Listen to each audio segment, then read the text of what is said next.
Civil services with Nilesh channel आपका स्वागत करता है। इस वीडियो को बहुत ध्यान से देखिएगा। इस वीडियो में हमने बहुत सारी इंपॉर्टेंट चीज़ें डिस्कस की हैं। उसके अलावा इस चैनल को सब्सक्राइब कर लीजिए ताकि ऐसे इंपॉर्टेंट कंटेंट आप मिस ना करें। उसके अलावा हमारी टेलीग्राम कम्युनिटी है civil services with Nilesh channel, वहाँ पे आप जुड़ जाइए। यूपीएससी से रिलेटेड बहुत सारे इंपॉर्टेंट कंटेंट हम अक्सर वहाँ पे शेयर करते रहते हैं। उसके अलावा अगर आप पीसीएस की तैयारी कर रहे हैं तो हमारा Telegram channel PCS with Nilesh को सब्सक्राइब करना बिल्कुल ना भूलें। इसके अलावा आप हमारी वेबसाइट www.nilesair442.com पे विजिट कर लें। वहाँ पे आपको UPSC and even state PSC से रिलेटेड बहुत सारे इंपॉर्टेंट कंटेंट मिल जाएगा।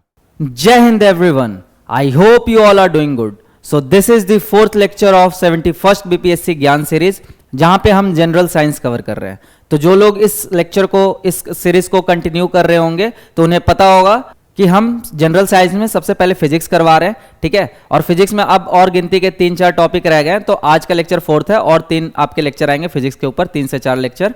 उसके बाद फिर वैसे ही हम केमिस्ट्री लेंगे, बायो लेंगे। और अब जो आपके वीडियोज आएंगे उसकी फ्रीक्वेंसी ज़्यादा रहेगी। मैं मानता हूं कि ये वाली वीडियो थोड़ी लेट हो गई है due to some health issues और भी कुछ टेक्निकल इश्यूज से, बट अब से वीडियो जो रहेगा आपका कंटिन्यू रहेगा, ठीक है। बाकी जो भी पहली बार जुड़ रहे चैनल से, तो उनको ये मैं बता दूं कि ये वीडियो से रिलेटेड जो भी आपके डॉक्यूमेंट्स है वो पीसीएस विद नीलेश चैनल पर आपको मिल जाएगा। तो जाके टेलीग्राम चैनल ज्वाइन कर लेना। वहाँ पर आपको प्रैक्टिस, क्विज प्रैक्टिस भी करवाया जाता है, पीवाईक्यू प्रैक्टिस भी करवाया जाता है। साथ के साथ जो भी रिलेटेड इन्फॉर्मेशन होता है बीपीएससी के या फिर कोई भी अदर स्टेट पीएससी के, वो उस ग्रुप में आपको प्रोवाइड कराया जाता है। तो आप जाके उस ग्रुप से जुड़ जाइए। नाउ आज के लेक्चर में हम जो ऑप्टिक्स करने वाले हैं, बहुत इंपॉर्टेंट टॉपिक है। सिर्फ बीपीएससी ही नहीं बल्कि आपके अदर जो भी स्टेट पीएससी एग्जामिनेशन होता है सब में ये टॉपिक काफी रेलिवेंट रहता है। तो इसमें जो भी आपके इंपॉर्टेंट है, जो पूछे जा चुके हैं, उसके अकॉर्डिंग ये लेक्चर को डिजाइन किया गया है। तो आपके एक भी पॉइंट में मिस नहीं होने दूंगा। और आज मैं आपको ऐसा एक्सप्लेन करूंगा कि आपको उसके बाद लाइट और ऑप्टिक्स चैप्टर से कोई भी कॉन्सेप्ट आपको रटने की जरूरत नहीं पड़ेगी। आपको एकदम तरीका बता दूंगा कि कैसे याद करना है इस चीज को, और अगर उससे रिलेटेड क्वेश्चन आता है तो आप कैसे इसको सॉल्व करोगे, ठीक है। तो सबसे पहले आपको पता होना चाहिए लाइट क्या है, ठीक है। तो लास्ट लेक्चर में हमने देखा था साउंड एंड वेव्स के बारे में। तो हमने वेव्स भी पढ़ा था, 2 टाइप के वेव्स देखे थे हमने, एक मैकेनिकल वेव्स देखा था और एक इलेक्ट्रोमैग्नेटिक वेव्स देखा था, ठीक है। फिर मैकेनिकल में भी हमने ट्रांसवर्स वेव्स देखा था और लॉन्गिट्यूडनल वेव्स देखा था। तो मैं आशा कर रहा हूं कि आप लोग पीछे के लेक्चर्स के जो भी कॉन्सेप्ट आप रिवाइज करते हुए आ रहे होंगे, क्योंकि चीजें रिपीट होंगी आपकी, ठीक है। तो जो भी लेक्चर आप देख रहे हो तो उसको साथ ही साथ रिवाइज भी करना, ये आपका ड्यूटी है, ठीक है। आप इसको इंश्योर करो कि जो भी आप लेक्चर देख रहे हो साथ के साथ रिवाइज करते जाओ और पीवाईक्यू सॉल्व कराते जाओ। बाकी जो लिमिटेड पीवाईक्यू है मैं आपको सॉल्व यहाँ पे करा ही देता हूँ। तो सबसे पहले लाइट हम देखे थे। तो लाइट आपका ट्रांसवर्स वेव में भी आता है और इलेक्ट्रोमैग्नेटिक वेव में भी आता है। तो जो लाइट का नेचर होता है वो होता है आपका ट्रांसवर्स, ठीक है।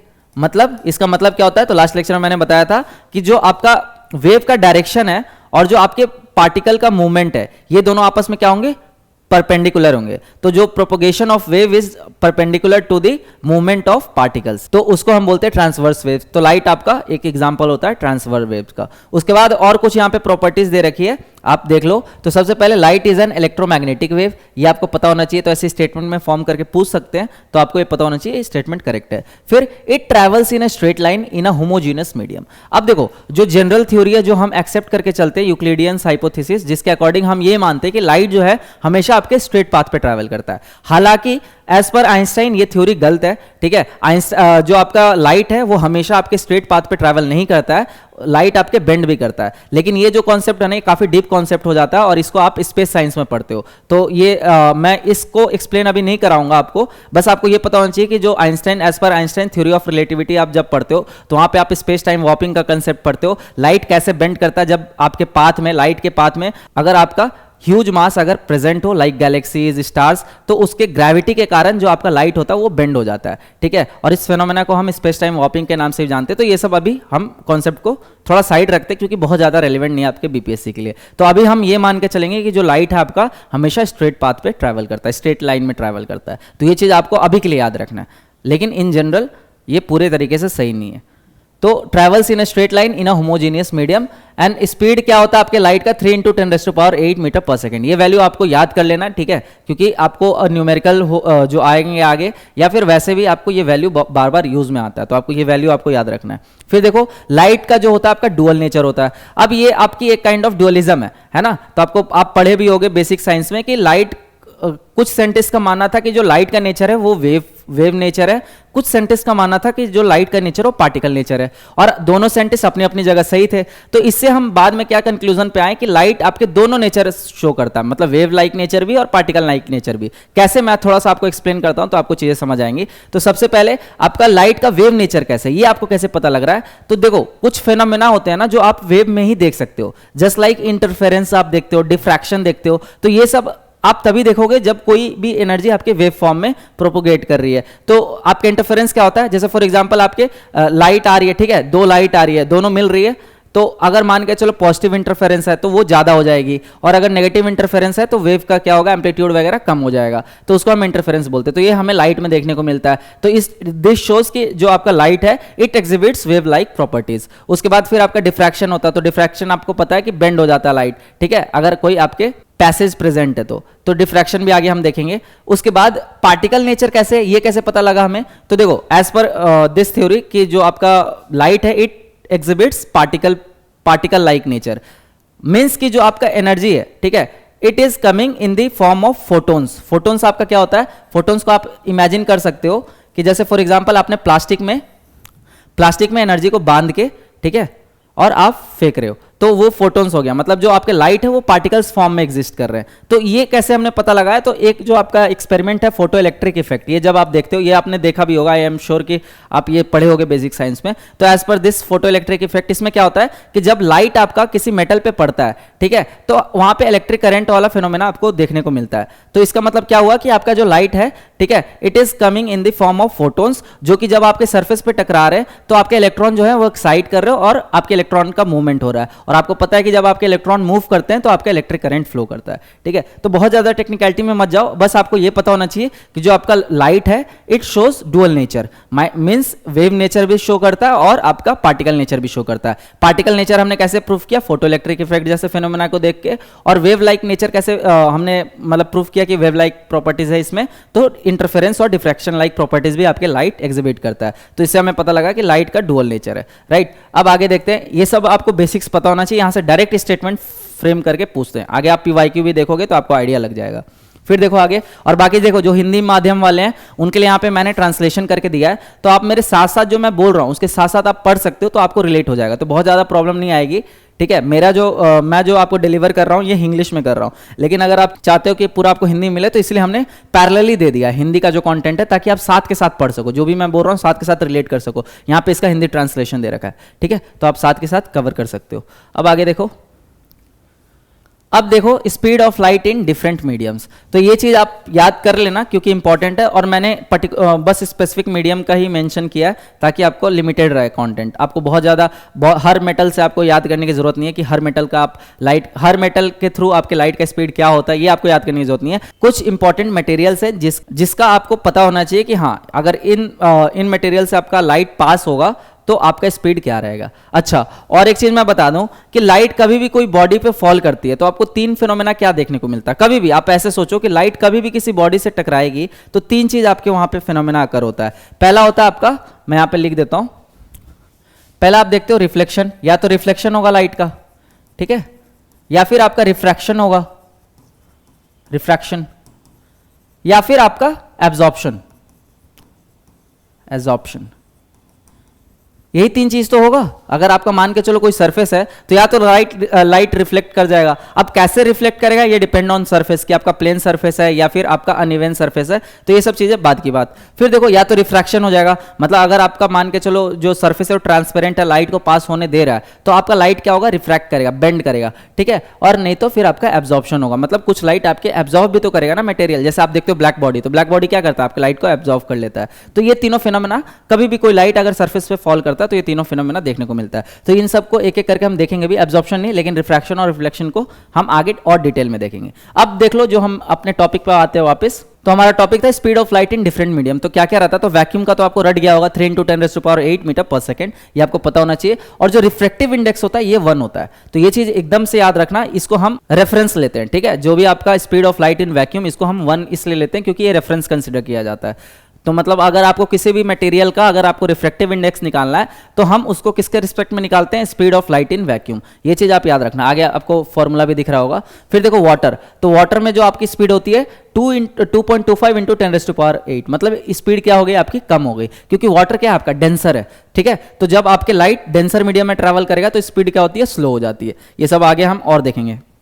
बाकी ये कॉमन सेंस से भी आप लगा सकते हो, क्योंकि डेंसर है तो आपकी, लेकिन साउंड में हम क्या देख रहे थे, साउंड में अगर डेंसर मीडियम था तो आपकी साउंड की जो स्पीड थी वो तेज हो रही थी, लेकिन यहाँ पे लाइट का उल्टा हो रहा है। लाइट में अगर डेंसर मीडियम है तो आपकी लाइट की जो आपकी स्पीड है, ठीक है, वेलोसिटी है, वो क्या होगी, कम हो जाएगी। फिर देखो रिफ्रैक्टिव इंडेक्स बढ़ गया, ठीक है। तो इस चीज को रिलेशन बना लेना आप कि अगर रिफ्रैक्टिव इंडेक्स अगर आपका ज्यादा होगा तो स्पीड आपका क्या होगा, कम होगा। स्पीड कम होगा तो मतलब आपका जो लाइट का बेंडिंग होगा वो ज्यादा होगा, ठीक है। इसको हमेशा याद रखना, ये थंब रूल बना लो। फिर से मैं बताता हूं, रिफ्रैक्टिव इंडेक्स अगर ज्यादा हुआ तो आपकी स्पीड क्या होगी, कम होगी, और अगर स्पीड कम होगा तो आपका लाइट का बेंडिंग क्या होगा, ज्यादा होगा। ये चीज याद रख लेना। और इसका वाइस वर्सा भी मतलब ट्रू है, मतलब अगर आपका मान के चलो रिफ्रैक्टिव इंडेक्स कम है तो आपका लाइट का स्पीड ज्यादा रहेगा, और लाइट का स्पीड ज्यादा रहेगा तो बेंडिंग आपको कम देखने को मिलेगा। ये चीज एकदम थंब रूल बना लेना, याद कर लेना, तो आपको रटने की जरूरत नहीं पड़ेगी। फिर देखो ग्लास, तो ग्लास में आपकी और स्पीड कम हो गई, ठीक है, क्योंकि ये और डेंसर है तो 2 इंटू 10⁸ स्पीड हो गई, और रिफ्रैक्टिव इंडेक्स इसका बढ़ रहा है। तो देख रहे होगे कि ये कम हो रहा है और ये बढ़ रहा है। तो हमेशा जब पढ़ रहे हो ना तो एक पैटर्न ऑब्जर्व किया करो और इससे एक कंक्लूजन ड्रॉ कर लिया करो, ठीक है। ये आपका अगर ये इसको बोलते हैं स्मार्ट रीडिंग और कॉन्सेप्चुअल रीडिंग, नहीं तो एक मियर रीडिंग अगर आप वैसे खाली बुक पलटोगे तो कभी याद नहीं हो पाएगा चीजें। फिर देखो डायमंड, तो डायमंड का और कम हो गया और रिफ्रैक्टिव इंडेक्स सबसे ज्यादा 2.42, राइट। तो अभी हमें 4 का ध्यान रखना क्योंकि ये 4 रिपीटेडली पूछे जाते हैं। बाकी और भी आपके मटेरियल के रिफ्रैक्टिव इंडेक्स होते हैं, लेकिन अभी हमें वो याद करने की नीड नहीं है। बाकी अगर क्वेश्चन आता है अकॉर्डिंगली तो उसको आप 1-2 एक्स्ट्रा और याद करना पड़ जाएगा। बाकी अदरवाइज आप ये 4 याद कर लोगे तो आपके लिए सफिशिएंट होगा, राइट। अब देखो रिफ्रैक्टिव इंडेक्स का फॉर्मूला मैंने क्या बता दिया कि आप हमेशा किसके रिस्पेक्ट में देख रहे हो, speed of light in vacuum with respect to speed of light in that particular medium. तो इसका फॉर्मूला हो जाता है C/V। तो हमेशा याद रखना, देखो जब आपका μ12 लिखा है, दिस मीन्स कि refractive index of medium 1 with respect to medium 2। तो इसको लिखने का तरीका क्या होगा आपका, refractive index in medium 2 upon में रिफ्रैक्टिव इंडेक्स इन मीडियम 1। ये चीज याद रखना, ठीक है। जो यहां पे रहेगा ये ऊपर जाएगा और जो यहां पे रहेगा ये नीचे रहेगा। अगर मान के चलो कोई दूसरा मीडियम नहीं दिया है तो आप वैक्यूम वाला मीडियम को रेफरेंस लेके चलोगे। तो मान के चलो मैं बोलूंगा कि refractive index of glass, right. तो इसमें मैं क्या बोलूंगा, वेलोसिटी इन एयर, मतलब वैक्यूम भी आप लिख सकते हो, जिसको हम C से डिनोट करते हैं, अपॉन में आपके वेलोसिटी इन ग्लास। तो समझ आए। अगर आपको सिंपल किसी मटेरियल का निकालना है तो आप इस फॉर्म में लिखोगे, और अगर आपको रिलेटिव देखना है तो रिलेटिव में आप हमेशा रिस्पेक्ट वाले को ऊपर लिखते हो और इसको नीचे लिखते हो। तो ये चीज़ ध्यान रखना, इसमें कंफ्यूजन होती है। बाकी अभी आगे हम स्नेल्स लॉ पढ़ेंगे तो उसमें भी आपको चीज़ें रिलेट हो जाएंगी। तो ये चीज़ समझ आया। तो यही सेम चीज़ लिखा हुआ है, higher refractive index is equal to lower speed of light is equal to higher optical density. ये चीज़ समझ आ रहा है, मतलब बेंडिंग जो होगी यहाँ पे और एक लाइन ऐड कर लेना, मोर बेंडिंग, मोर बेंडिंग। तो रिलेट कर पा रहे हो आपको, है ना। आगे देखते हैं। अब देखते हैं रिफ्रैक्शन ऑफ लाइट। अब एक एक करके हम देखे थे कि कोई भी लाइट अगर आपकी किसी सरफेस पे फॉल कर रही है तो 3 फिनोमेना आपको जनरली देखने को मिलते हैं, जो होता है आपका रिफ्लेक्शन, रिफ्रैक्शन और एब्जॉर्प्शन। तो सबसे पहले हम रिफ्रैक्शन को देख लेते हैं, उसका रिफ्लेक्शन को भी देख लेंगे। तो देखो सबसे पहले रिफ्रैक्शन। तो रिफ्रैक्शन क्या होता है आपका, बेंडिंग ऑफ लाइट। तो डेफिनेशन क्या है, bending of light when it travels from one medium to another medium. अब बेंड कब करेगा ये और बेंड कैसे करेगा ये डिपेंड करेगा कि आपका मीडियम कौन सा है। तो एग्जांपल, अब मान के चलो आगे है आपका, आगे इमेज है, ठीक है। तो पहले ये देख लो, जनरल थ्योरी देख लो, उसके बाद मैं आपको इमेज के थ्रू एक्सप्लेन कर देता हूं। तो सिंपल सा समझो ऐसा कि जब आपका मान के चलो लाइट एक मीडियम से दूसरे मीडियम में ट्रैवल कर रहा है, और पहला मीडियम जो है आपका लाइटर है और दूसरा मीडियम जो है आपका डेंसर है, तो आपका जो लाइट का स्पीड होगा वो क्या क्या होगा, कम होगा या ज्यादा होगा? लॉजिक लगाओ, सोचो 10 सेकेंड, क्या होगा? कम होगा, राइट। तो आपका जब आपका लाइटर से डेंसर में जाएगा तो आपकी स्पीड कम हो जाएगी, स्पीड कम होगी तो आपकी बेंडिंग क्या होगी, ज्यादा होगी। तो बेंडिंग ज्यादा होगी मतलब जो आपकी लाइट की स्पीड है वो टुवर्ड्स नॉर्मल जाएगी। अच्छा, अब नॉर्मल क्या होता है ये भी आपके कंफ्यूजन होगा, है ना। तो आगे मैं इमेज में आपको सब एक्सप्लेन कर देता हूं, बस अभी के लिए ये याद रखो कि टुवर्ड्स दी नॉर्मल आपकी लाइट की क्या होगी, बेंडिंग होगी, अगर रेयर टू डेंसर मीडियम हम लाइट को ट्रैवल करवा रहे हैं। लेकिन अगर light denser to rare travel कर रहा है तो ऑपोजिट हो जाएगा, मतलब अवे फ्रॉम नॉर्मल जाएगा, मतलब आपकी लाइट की स्पीड क्या हो गई, बढ़ गई, और जो आपका जो बेंडिंग था वो कम हो गया, तो इसलिए वो अवे फ्रॉम नॉर्मल जाएगा। अब बताओ इसमें रटने की जरूरत है, अगर बेंडिंग ज्यादा होगा तो ऑब्वियस ही बात है ना कि नॉर्मल के टुवर्ड्स होगा, और अगर बेंडिंग कम होगा तो ऑब्वियस ही बात है कि नॉर्मल का अवे जाएगा। अब इसको ऐसे याद रखोगे ना तो कभी भूलोगे नहीं आप। अब आगे हम इमेज के थ्रू देखते हैं तो आपको समझ आ जाएगा, बाकी सब यहां पे मेंशन है। From rare to denser bends towards normal, from denser to rare bends away from normal. तो आपके रीडिंग के लिए, आपके रिविजन के लिए सब चीज यहां पे नोट करके दे दिया गया है, ठीक है। तो आपको जो ये शेयर कर दिया जाएगा document just after this lecture, तो आप जाके इस डॉक्यूमेंट को अच्छे से पढ़ लेना, रिवाइज कर लेना, और कोशिश करना कि साथ के साथ आपको याद हो जाए, क्योंकि अब बहुत कम टाइम बचा है। तो आप ये नहीं कर सकते कि अभी पढ़ लेते हैं, बाद में 10 दिन बाद या 1 महीने बाद इसको हम रिवाइज करेंगे, ऐसा मत करना। साथ के साथ लेक्चर देखो, साथ के साथ डॉक्यूमेंट शेयर किया जा रहा है उसको पढ़ो, और उसके बाद जो क्विज आपको प्रैक्टिस कराया जा रहा है आप करो, तो आपको एक कॉन्फिडेंस आ जाएगा पर्टिकुलर टॉपिक से रिलेटेड, राइट। अब आगे देखते हैं। अब आगे देखो, bent appearance of a stick in water, a coin appearing lifted in water. तो कुछ फिनोमेना आपको देखने को मिलते हैं, और ऐसे एप्लीकेशन बेस्ड आपके पीवाईक्यू में ही पूछ रखे हैं। मान के चलो ये कोई आपको एप्लीकेशन वो दे देंगे, जैसे फॉर एग्जांपल बोल देंगे a coin appearing lifted in water, this is due to, तो ऑप्शन में क्या दे देंगे, रिफ्लेक्शन, रिफ्रैक्शन, डिफ्रैक्शन, इंटरफेरेंस। तो आपको पता होना चाहिए कि ये जो फिनोमेना है ये हमें किस वजह से दिख रहा है, तो रिफ्रैक्शन की वजह से, ठीक है। ये जो एक्टिविटी है, ये जो एप्लीकेशन है, कौन सा फिनोमेना इसके पीछे है ये आपको पता होना चाहिए। जैसे आप देखते हो कि ब्लू कलर ऑफ स्काई, तो वो किस फिनोमेना की वजह से होता है, स्कैटरिंग की वजह से होता है। वैसे ही जब आप देखते हो coin appearing lifted in water, देखते हो ना जब कॉइन डाल देते हो पानी में तो थोड़ा सा उठा हुआ दिखता है आपको, तो वो किस फिनोमेना की वजह से उठा हुआ दिख रहा है, वो रिफ्रैक्शन की वजह से उठा हुआ दिख रहा है। कैसे दिख रहा है उसके पीछे डायग्राम के पीछे हमें नहीं जाना है, बस आपको ये जनरल पता होना चाहिए कि क्योंकि बेंडिंग ऑफ लाइट है तो हमें दिखता है वो ऊपर उठा हुआ है, रहता है वो जमीन पे ही, मतलब वो सरफेस से टच हुआ, सरफेस के बॉटम से टच हुआ रहता है, लेकिन हमें दिखता है उठा हुआ है वो, राइट। तो आपको ये चीजें पता होना चाहिए। वैसे ही bent appearance of a stick in water, वैसे आप जब लकड़ी डालते हो पानी में तो आपको लकड़ी ऐसे मुड़ा हुआ दिखता है ना, तो वो किस वजह से दिखता है, रिफ्रैक्शन की वजह से दिखता है। तो जब भी बेंडिंग या लिफ्टिंग की बात होगी तो आपको याद रखना है कि उसके पीछे का फिनोमेना क्या है, रिफ्रैक्शन है। वैसे रिफ्लेक्शन के थ्रू भी कई सारे फिनोमेना देखने को मिलते हैं, राइट। और वैसे ही जैसे देखते हो कि आप अर्ली सनराइज देख लेते हो, तो ये सब आपको पता होना चाहिए। या फिर आप रेनबो का फिनोमेना देखते हो, तो रेनबो के फिनोमेना तो हालांकि रेनबो के एप्लीकेशन में तो आपके बहुत सारे फिनोमेना इंक्लूडेड होते हैं, तो वो सब भी हम डिस्कस करेंगे। तो ये चीज़ पता हो गया। अब देखो ये जो डायग्राम से मैं बता रहा था आपको ये पता होना चाहिए नॉर्मल क्या होता है। तो नॉर्मल सिंपल सा है कि हम एक स्ट्रेट लाइन लेते हैं, मान के चलो ये आपका सरफेस है, ठीक है, इसमें हमने स्ट्रेट लाइन लिया, नॉर्मल लाइन। अब मान के चलो जो आपका इंसिडेंट लाइट है, मतलब जो आपका लाइट वेव है वो आपके एक पर्टिकुलर एंगल पे इंसिडेंट कर रहा है, मतलब फॉल कर रहा है। तो मान के चलो उसको आई ले लिया हमने इंसिडेंट, राइट। तो ये आपका क्या करेगा, बेंड करेगा, क्यों, क्योंकि रेयरर से डेंसर जा रहा है। ये आपका रेयरर मीडियम है, लो डेंसिटी मीडियम, ठीक है, ये आपका रेयरर है और ये आपका डेंसर है। तो रेयरर से डेंसर में जा रहा है तो डेंसिटी क्या हो रही है, बढ़ रही है। डेंसिटी बढ़ रही है तो स्पीड क्या होगी आपकी, स्लो होगी। स्पीड स्लो होगी तो आपका क्या होगा, लाइट बेंड टुवर्ड्स नॉर्मल होगा। तो ये नॉर्मल था आपका। लाइट अगर मान के चलो अपने ओरिजिनल पाथ से जाता तो वो कुछ इस प्रकार से जाता है ना, लेकिन वो कैसे बेंड कर रहा है, यहां से बेंड कर रहा है, मतलब इतना बेंड कर गया वो। तो मतलब जो आपका एंगल ऑफ रिफ्रैक्शन है वो एंगल ऑफ इंसिडेंस से कम हो जाएगा। तो हमेशा ये याद रखना है, जो एंगल आप ड्रॉ करोगे ये वाला ना करके आप हमेशा नॉर्मल से ड्रॉ करोगे, तो नॉर्मल आपका रेफरेंस रहेगा। तो एंगल ऑफ इंसिडेंस भी आप नॉर्मल से ड्रॉ करोगे और एंगल ऑफ रिफ्रैक्शन भी आप नॉर्मल से ड्रॉ करोगे। और जो आपका लॉ ऑफ रिफ्रैक्शन होता है वो क्या बोलता है कि जो आपका angle of incident, angle of refraction and normal point all lies on the same plane, पहला ये लॉ है। दूसरा लॉ क्या है आपका कि साइन आई अपॉन में sine R is equal to mu, ठीक है।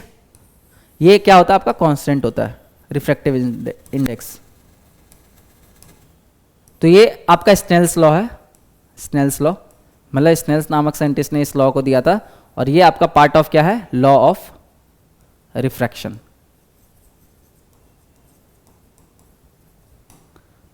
फिर वैसे दूसरा देखो, दूसरा फिनोमेना मैंने बताया था, हाई डेंसिटी से अब लोअर डेंसिटी में जा रहा है। तो हाई डेंसिटी मान के चलो ये था एंगल ऑफ इंसिडेंस। अब क्या है, ये है आपका नॉर्मल, ठीक है। अब देखो नॉर्मल से अवे जा रहा है, इस केस में क्या आ रहा था, पास आ रहा था, लेकिन इस केस में क्या है, अब मान के चलो ये था आपका लाइट का ओरिजिनल पाथ, ठीक है, लेकिन अब आपका कहाँ जा रहा है, ऐसे अवे जा रहा है, तो ये नॉर्मल से क्या है, अवे जा रहा है। इधर नॉर्मल से आपका ये ओरिजिनल पाथ था, नॉर्मल के टूवर्ड्स जा रहा है। तो ये चीज़ एकदम दिमाग में फिट कर लेना, क्वेश्चन पूछ लेते हैं यहाँ से।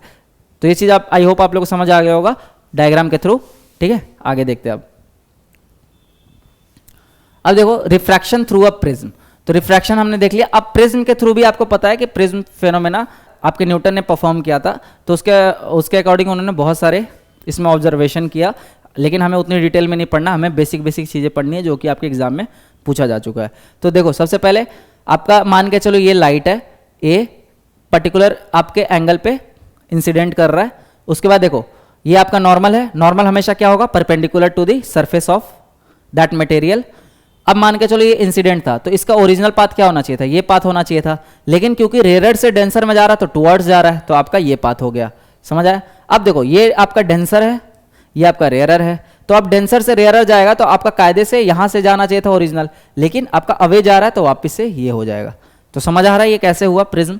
तो ऐसी जब देखते हो व्हाइट लाइट, तो व्हाइट लाइट क्या है, मिक्सचर ऑफ डिफरेंट कलर्स है। तो जब व्हाइट लाइट आपके प्रिज्म से पार होता है, तो क्योंकि आपके हर कलर का जो रिफ्रैक्टिव इंडेक्स होता है वो वेराई करता है, हर कलर का वेवलेंथ वेराई करता है, हर कलर का फ्रीक्वेंसी वेराई करता है, तो इसके अकॉर्डिंग ना आपको एकदम से स्पेक्ट्रम ऑफ लाइट देखने को मिल जाता है। तो जैसे मान के चलो जो रेड लाइट है, रेड लाइट का वेवलेंथ ज्यादा होता है, फ्रीक्वेंसी कम होता है, तो रेड लाइट में जो बेंडिंग होती है ना वो बहुत कम होती है। तो रेड लाइट आपको सबसे ज्यादा कहां देखने को मिल जाएगा, ऊपर, मतलब सबसे कम बेंडिंग वाला रेड लाइट देखने को मिल जाएगा। आगे हम दिखाऊंगा मैं आपको डिस्पर्शन, उसको उस फेनोमेना को बोलते हैं डिस्पर्शन, राइट। उसके बाद वैसे ही आपका सबसे ज्यादा जो रिफ्रैक्ट करेगा वो है आपका वायलेट लाइट, वो आपको सबसे नीचे देखने को मिल जाता है। विबग्योर करके जो पढ़ते हो आप, रेनबो कलर विबग्योर, ठीक है। तो वायलेट लाइट का जो वेवलेंथ है वो सबसे कम है, तो वो सबसे ज्यादा बेंड करेगा। तो आगे अभी मैं दिखाता हूं आपको। तो ये चीज समझ है। अब देखो यहाँ पे जो लिखा है आप देख लो एक बार। A prism is a transparent optical element with flat polished surface at an angle. Light path आपका क्या है, ए बी, बी सी और C D. Light bends twice, दो बार लाइट बेंड कर रहा है, एक बार यहां पे बेंड कर रहा है और एक बार यहां पे बेंड कर रहा है। क्यों ऐसा बेंड कर रहा है आपको मैंने बता दिया कि जब रेयर टू डेंसर जाएगा तो टुवर्ड्स नॉर्मल और डेंसर टू रेयर जाएगा तो अवे फ्रॉम नॉर्मल, ये चीज याद रख लेना। फिर used to demonstrate dispersion and total internal reflection. अब टोटल इंटरनल रिफ्लेक्शन क्या है आगे मैं बताता हूं आपको, धैर्य रखो, एक साथ सारा परोस दूंगा तो आप कंफ्यूज हो जाओगे, ठीक है। तो टोटल इंटरनल रिफ्लेक्शन एक आपका अलग ही फेनोमेना है, उसको मैं अलग से एक्सप्लेन करता हूं। अब आगे देखते हैं। तो आगे देखो डिस्पर्शन ऑफ लाइट, तो जो मैं आपको बता रहा था, तो जब व्हाइट लाइट आपके प्रिज्म से पास करेगा, तो क्योंकि white light mixture of colours है और हर कलर्स का जो आपका रिफ्रैक्टिव इंडेक्स है वो वेराई करता है, ठीक है। आपका जो रेड लाइट है उसका वेवलेंथ सबसे ज्यादा होता है, तो मतलब उसमें बेंडिंग सबसे कम होती है। तो इस वजह से क्या होता है ना कि आपको स्पेक्ट्रम ऑफ लाइट देखने को मिल जाता है when white light pass through prism. ये चीज समझ आया आपको। तो उसी फिनोमेना को हम क्या बोलते हैं, डिस्पर्शन ऑफ लाइट। तो डिस्पर्शन ऑफ लाइट समझ जाओ, व्हाइट लाइट 7 कलर्स विबग्योर, ये याद रखना। When pass through a prism light splits into colours due to different refractive indices. ये चीज समझ आया। अब देखो यहां पे मैं आपको बता दिया वॉयलेट लाइट का जो डेविएशन है मैक्सिमम होगा और स्पीड इन ग्लास लोवेस्ट होगा, तो इसीलिए रिफ्रैक्टिव इंडेक्स क्या हो जाएगा आपका, हाईएस्ट हो जाएगा। वैसे रेड लाइट का जो डेविएशन होगा मिनिमम होगा, स्पीड इन ग्लास हाईएस्ट होगा और रिफ्रैक्टिव इंडेक्स क्या हो जाएगा आपका, लोवेस्ट हो जाएगा। तो ये टेबल से आप याद कर लेना, ठीक है। उसके बाद वॉयलेट का देखो shortest wavelength highest frequency, longest wavelength lowest frequency. ये मैंने आपको वेव के चैप्टर में ऑलरेडी बता दिया था, ये वाला याद, आई होप आप लोगों को याद होगा ये वाला relation, C is equal to mu lambda, ये याद है ना सबको। तो दोनों जो आपके फ्रीक्वेंसी है और वेवलेंथ है दोनों क्या है आपके इनवर्सली प्रोपोर्शनल है। तो अगर फ्रीक्वेंसी ज्यादा होगा तो वेवलेंथ कम होगा, वेवलेंथ ज्यादा होगा तो आपके फ्रीक्वेंसी कम होगा। तो जैसे रेड लाइट का जो आपका वेवलेंथ बहुत ज्यादा है, इसीलिए जो हम सिग्नल में ना ट्रैफिक सिग्नल में स्टॉप के लिए हम रेड लाइट यूज करते हैं, या फिर ट्रेन के सिग्नल में भी हम रेड लाइट हमेशा यूज करते हैं। क्यों?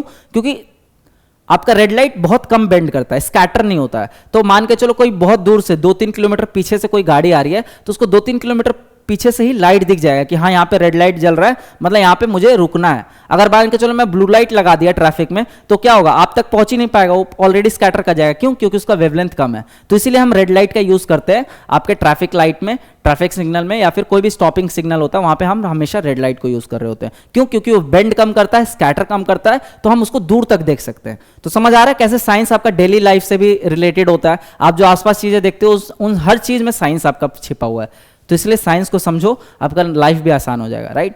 अब आगे देखते हैं। तो ये चीज़ आपको आई होप समझ आ गया हो। और बाकी ये आपके पिक्टोरियल रिप्रेजेंटेशन है। तो व्हाइट लाइट आया, लीस्ट डेविएशन आपका आर है और मैक्सिमम डेविएशन आपका वॉयलेट है। बाकी ये विबग्योर का पता ही है, violet, indigo, blue, green, yellow, orange, red. अब आगे देखते हैं। अब देखो टोटल इंटरनल रिफ्लेक्शन। तो ये फिनोमेना एक बार अच्छे से समझ लो, बहुत डिटेल में नहीं जाना आपको। 3 कंडीशन है, आपको वो चीज़ें समझ लेनी है और इसका एप्लीकेशन जो पार्ट है वो समझ लेना, वो एग्जाम में डायरेक्ट पूछ लेते हैं। बाकी अननेसेसरी बहुत डिटेल में जाओगे तो आपका टाइम वेस्ट होगा और आप एग्जाम से डिविएट करोगे। तो जो आपकी एग्जाम की डिमांड है बस उतने को हम ध्यान में रखते हैं। तो देखो टोटल इंटरनल रिफ्लेक्शन, नाम से आपको पता लग रहा होगा कि इंटरनल रिफ्लेक्शन हो रहा है। अब इस फिनोमेना को होने के लिए ना, अकर होने के लिए कुछ आपके क्राइटेरिया है, कुछ कंडीशंस है, प्रीरिक्विजिट बोलते हैं जिसको। तो क्या क्या प्रीरिक्विजिट है? सबसे पहले जो आपका लाइट है वो डेंसर टू रेयर मीडियम में ट्रैवल करना चाहिए। तो सबसे पहला जो कंडीशन है वो है जो लाइट है वो आपके डेंसर टू रेयर मीडियम में ट्रैवल करना चाहिए। और जो दूसरा कंडीशन है वो ये है कि जो आपका एंगल ऑफ इंसिडेंट है, ठीक है, वो आपके क्रिटिकल एंगल से ज्यादा होना चाहिए। अब यहां पे क्वेश्चन आता है क्रिटिकल एंगल क्या है? तो क्रिटिकल एंगल वो एंगल है आपका, it is kind of threshold angle, जिससे अगर हमने ज्यादा इंसिडेंट रखा एंगल का, ठीक है, एंगल ऑफ इंसिडेंस अगर हमने उससे ज्यादा रखा तो आपका लाइट क्या करेगा? सेम सरफेस पे रिफ्लेक्ट कर जाएगा। तो रिफ्रैक्शन की जगह आपको रिफ्लेक्शन वाला फिनोमेना देखने को मिलेगा। तो सिंपल लैंग्वेज में आप समझो, मैं समझ पा रहा हूँ, आपको कंफ्यूजन हो गया होगा। तो देखो मान के चलो ये सरफेस है, ठीक है, ये डेंसर है, ये आपका रेयरर है और ये आपका नॉर्मल है। अब मान के चलो ये आपका एंगल ऑफ इंसिडेंस है, ये तो एंगल ऑफ इंसिडेंस है, तो कायदे से क्या होना चाहिए? डेंसर टू रेयरर है तो आपका अवे फ्रॉम नॉर्मल जाना चाहिए। यहां से मैं लेता हूं, आपको ज्यादा इजी समझ आएगा इजीली। मान के चलो मैं यहां से इंसिडेंट लेता हूं, ठीक है। तो ये देखो, ये आपका मान के चलो किसी पर्टिकुलर एंगल पे इंसिडेंट किया लाइट, थीटा ले लो, तो आपका क्या होगा? लाइट क्या होगा? ये नॉर्मल है आपका, तो अवे फ्रॉम नॉर्मल जाएगा, तो ये चला गया आपका लाइट। मान के चलो मैंने एंगल और बढ़ा दिया इंसिडेंट का, तो ये वाला एंगल ले लिया, तो आपका लाइट और थोड़ा रिफ्लेक्ट कर जाएगा अवे फ्रॉम। फिर मान के चलो और थोड़ा मैंने एंगल बढ़ाया तो आपका लाइट और रिफ्लेक्ट करेगा। समझ आ रहा है? अब मान के चलो मैंने एंगल और बढ़ा दिया, तो यहाँ पे कुछ क्रिटिकल एंगल था। अब जैसे ही ये एंगल को मैंने क्रॉस किया तो आपका जो लाइट है वो अवे की जगह ये आपके सेम मीडियम में रिफ्लेक्ट कर जाएगा। तो समझ आ रहा है? यहां तक तो आपका लाइट रिफ्रैक्ट कर रहा था, लेकिन अगर लाइट आपके वापस से सेम मीडियम में आ जाए उसको हम क्या बोलते हैं? रिफ्लेक्शन बोलते हैं। तो चीजें समझ आ रही है? Total internal reflection. तो सबसे पहले हमने ये इंसिडेंट रखा, अवे फ्रॉम नॉर्मल गया, फिर थोड़ा सा एंगल ऑफ इंसिडेंट बढ़ाया तो आपका और अवे फ्रॉम नॉर्मल गया, थोड़ा सा और बढ़ाया तो और अवे फ्रॉम नॉर्मल गया, और थोड़ा सा और बढ़ा दिया तो आपका सेम मीडियम में ही लाइट आपका रिफ्लेक्ट हो गया। तो इसी को हम बोल रहे हैं टोटल इंटरनल रिफ्लेक्शन। और जिस एंगल के क्रॉस करते ही आपका जो लाइट है वो रिफ्लेक्ट कर रहा है, ठीक है, उसको हम बोल रहे हैं क्रिटिकल एंगल। आई होप अब आप लोगों को क्लियर हो गया होगा। नहीं समझ आया दोबारा से रिवाइंड करके वीडियो को देखना, आपको चीजें समझ आ जाएंगी। तो टोटल इंटरनल रिफ्लेक्शन जो फिनोमेना होता है, इसके लिए आपको 2 कंडीशन मैंने बता दिया। एक तो सबसे पहले डेंसर टू रेयरर में ट्रैवल करना चाहिए, एंड सेकंड क्राइटेरिया मैंने बता दिया कि जो आपका एंगल ऑफ इंसिडेंट है ये आपके क्रिटिकल एंगल से ज्यादा होना चाहिए। आई होप आप लोग क्लियर हो गया होगा। तो ये फिनोमेना समझ आ गया। अब इस फिनोमेना का एप्लीकेशन देखते हैं हम। तो इस फिनोमेना की वजह से ना, जैसे आप रेगिस्तान में जाते हो तो आपको मिराज देखने को मिलता है। जैसे फॉर एग्जांपल आप रेगिस्तान में अगर ट्रैवल किए होगे तो आपको आइडिया होगा कि आपको पानी दिखता है, तो लेकिन वो एक्चुअली में वो पानी वहां पे एग्जिस्ट करता नहीं हो, कहीं बहुत दूर में आपके मान के चलो प्लायाज है, लेकिन वो आपको लगेगा कि यहीं पे पानी है, तो वो उसको बोलते हैं मिराज फिनोमेना। तो वो भी आपके टोटल इंटरनल रिफ्लेक्शन की वजह से ही होता है। वैसे ही आप ऑप्टिकल फाइबर में देखते हो तो उसमें भी आपको टोटल इंटरनल रिफ्लेक्शन का फिनोमेना देखने को मिलता है। और भी दे रखे हैं, मैं दिखा देता हूं आपको। तो ऑप्टिकल फाइबर हो गया, एंडोस्कोपी हो गया, डायमंड स्पार्कल। तो जैसे देखो डायमंड आपका मान के चलो, डायमंड का वैल्यू किस वजह से होता है कि उसकी कटिंग कितनी अच्छे से की गई है। तो मान के चलो जितने अच्छे से कटिंग की गई है उतना उसका शाइनिंग सरफेस होगा। तो डायमंड का सरफेस कितना शाइन करेगा ये डिपेंड करेगा उसका एंगल पे, ठीक है। तो इसीलिए डायमंड के कटिंग का ज्यादा वैल्यू होता है। डायमंड तो आपको रॉ फॉर्म में मिलते हैं, उसकी वैल्यू नहीं होती है, उसको कितने अच्छे से तराशा गया है उसकी वैल्यू होती है। अगर मान के चलो बहुत अच्छे से तराशते हैं तो उसकी जो आपकी एंगल, उसमें टोटल इंटरनल रिफ्लेक्शन ज्यादा देखने को मिलता है, तो आपका ज्यादा शाइन करता है डायमंड। और जितना ज्यादा शाइन करेगा आपका डायमंड, समझ जाओ उसकी वैल्यू उतनी ज्यादा है। तो समझ आ रहा है? तो कटिंग ऑफ डायमंड, जो डायमंड स्पार्कल है, वो भी आपके टोटल इंटरनल रिफ्लेक्शन फिनोमेना से रिलेटेड है। एंड सिमिलरली मिराज फॉर्मेशन मैंने ऑलरेडी बता दिया। तो ऐसे एप्लीकेशन में पूछ देंगे कि diamond sparkle and mirage formation is related to which phenomena. तो ऑप्शन में दे देंगे total internal reflection, refraction, reflection, diffraction. तो आपको पता होना चाहिए ये TIR का फिनोमेना, टोटल इंटरनल रिफ्लेक्शन का। आई होप आप लोग क्लियर हो रहा होगा क्वेश्चन किस टाइप के फॉर्म होते हैं और आपको कितने डेप्थ में पढ़ना है।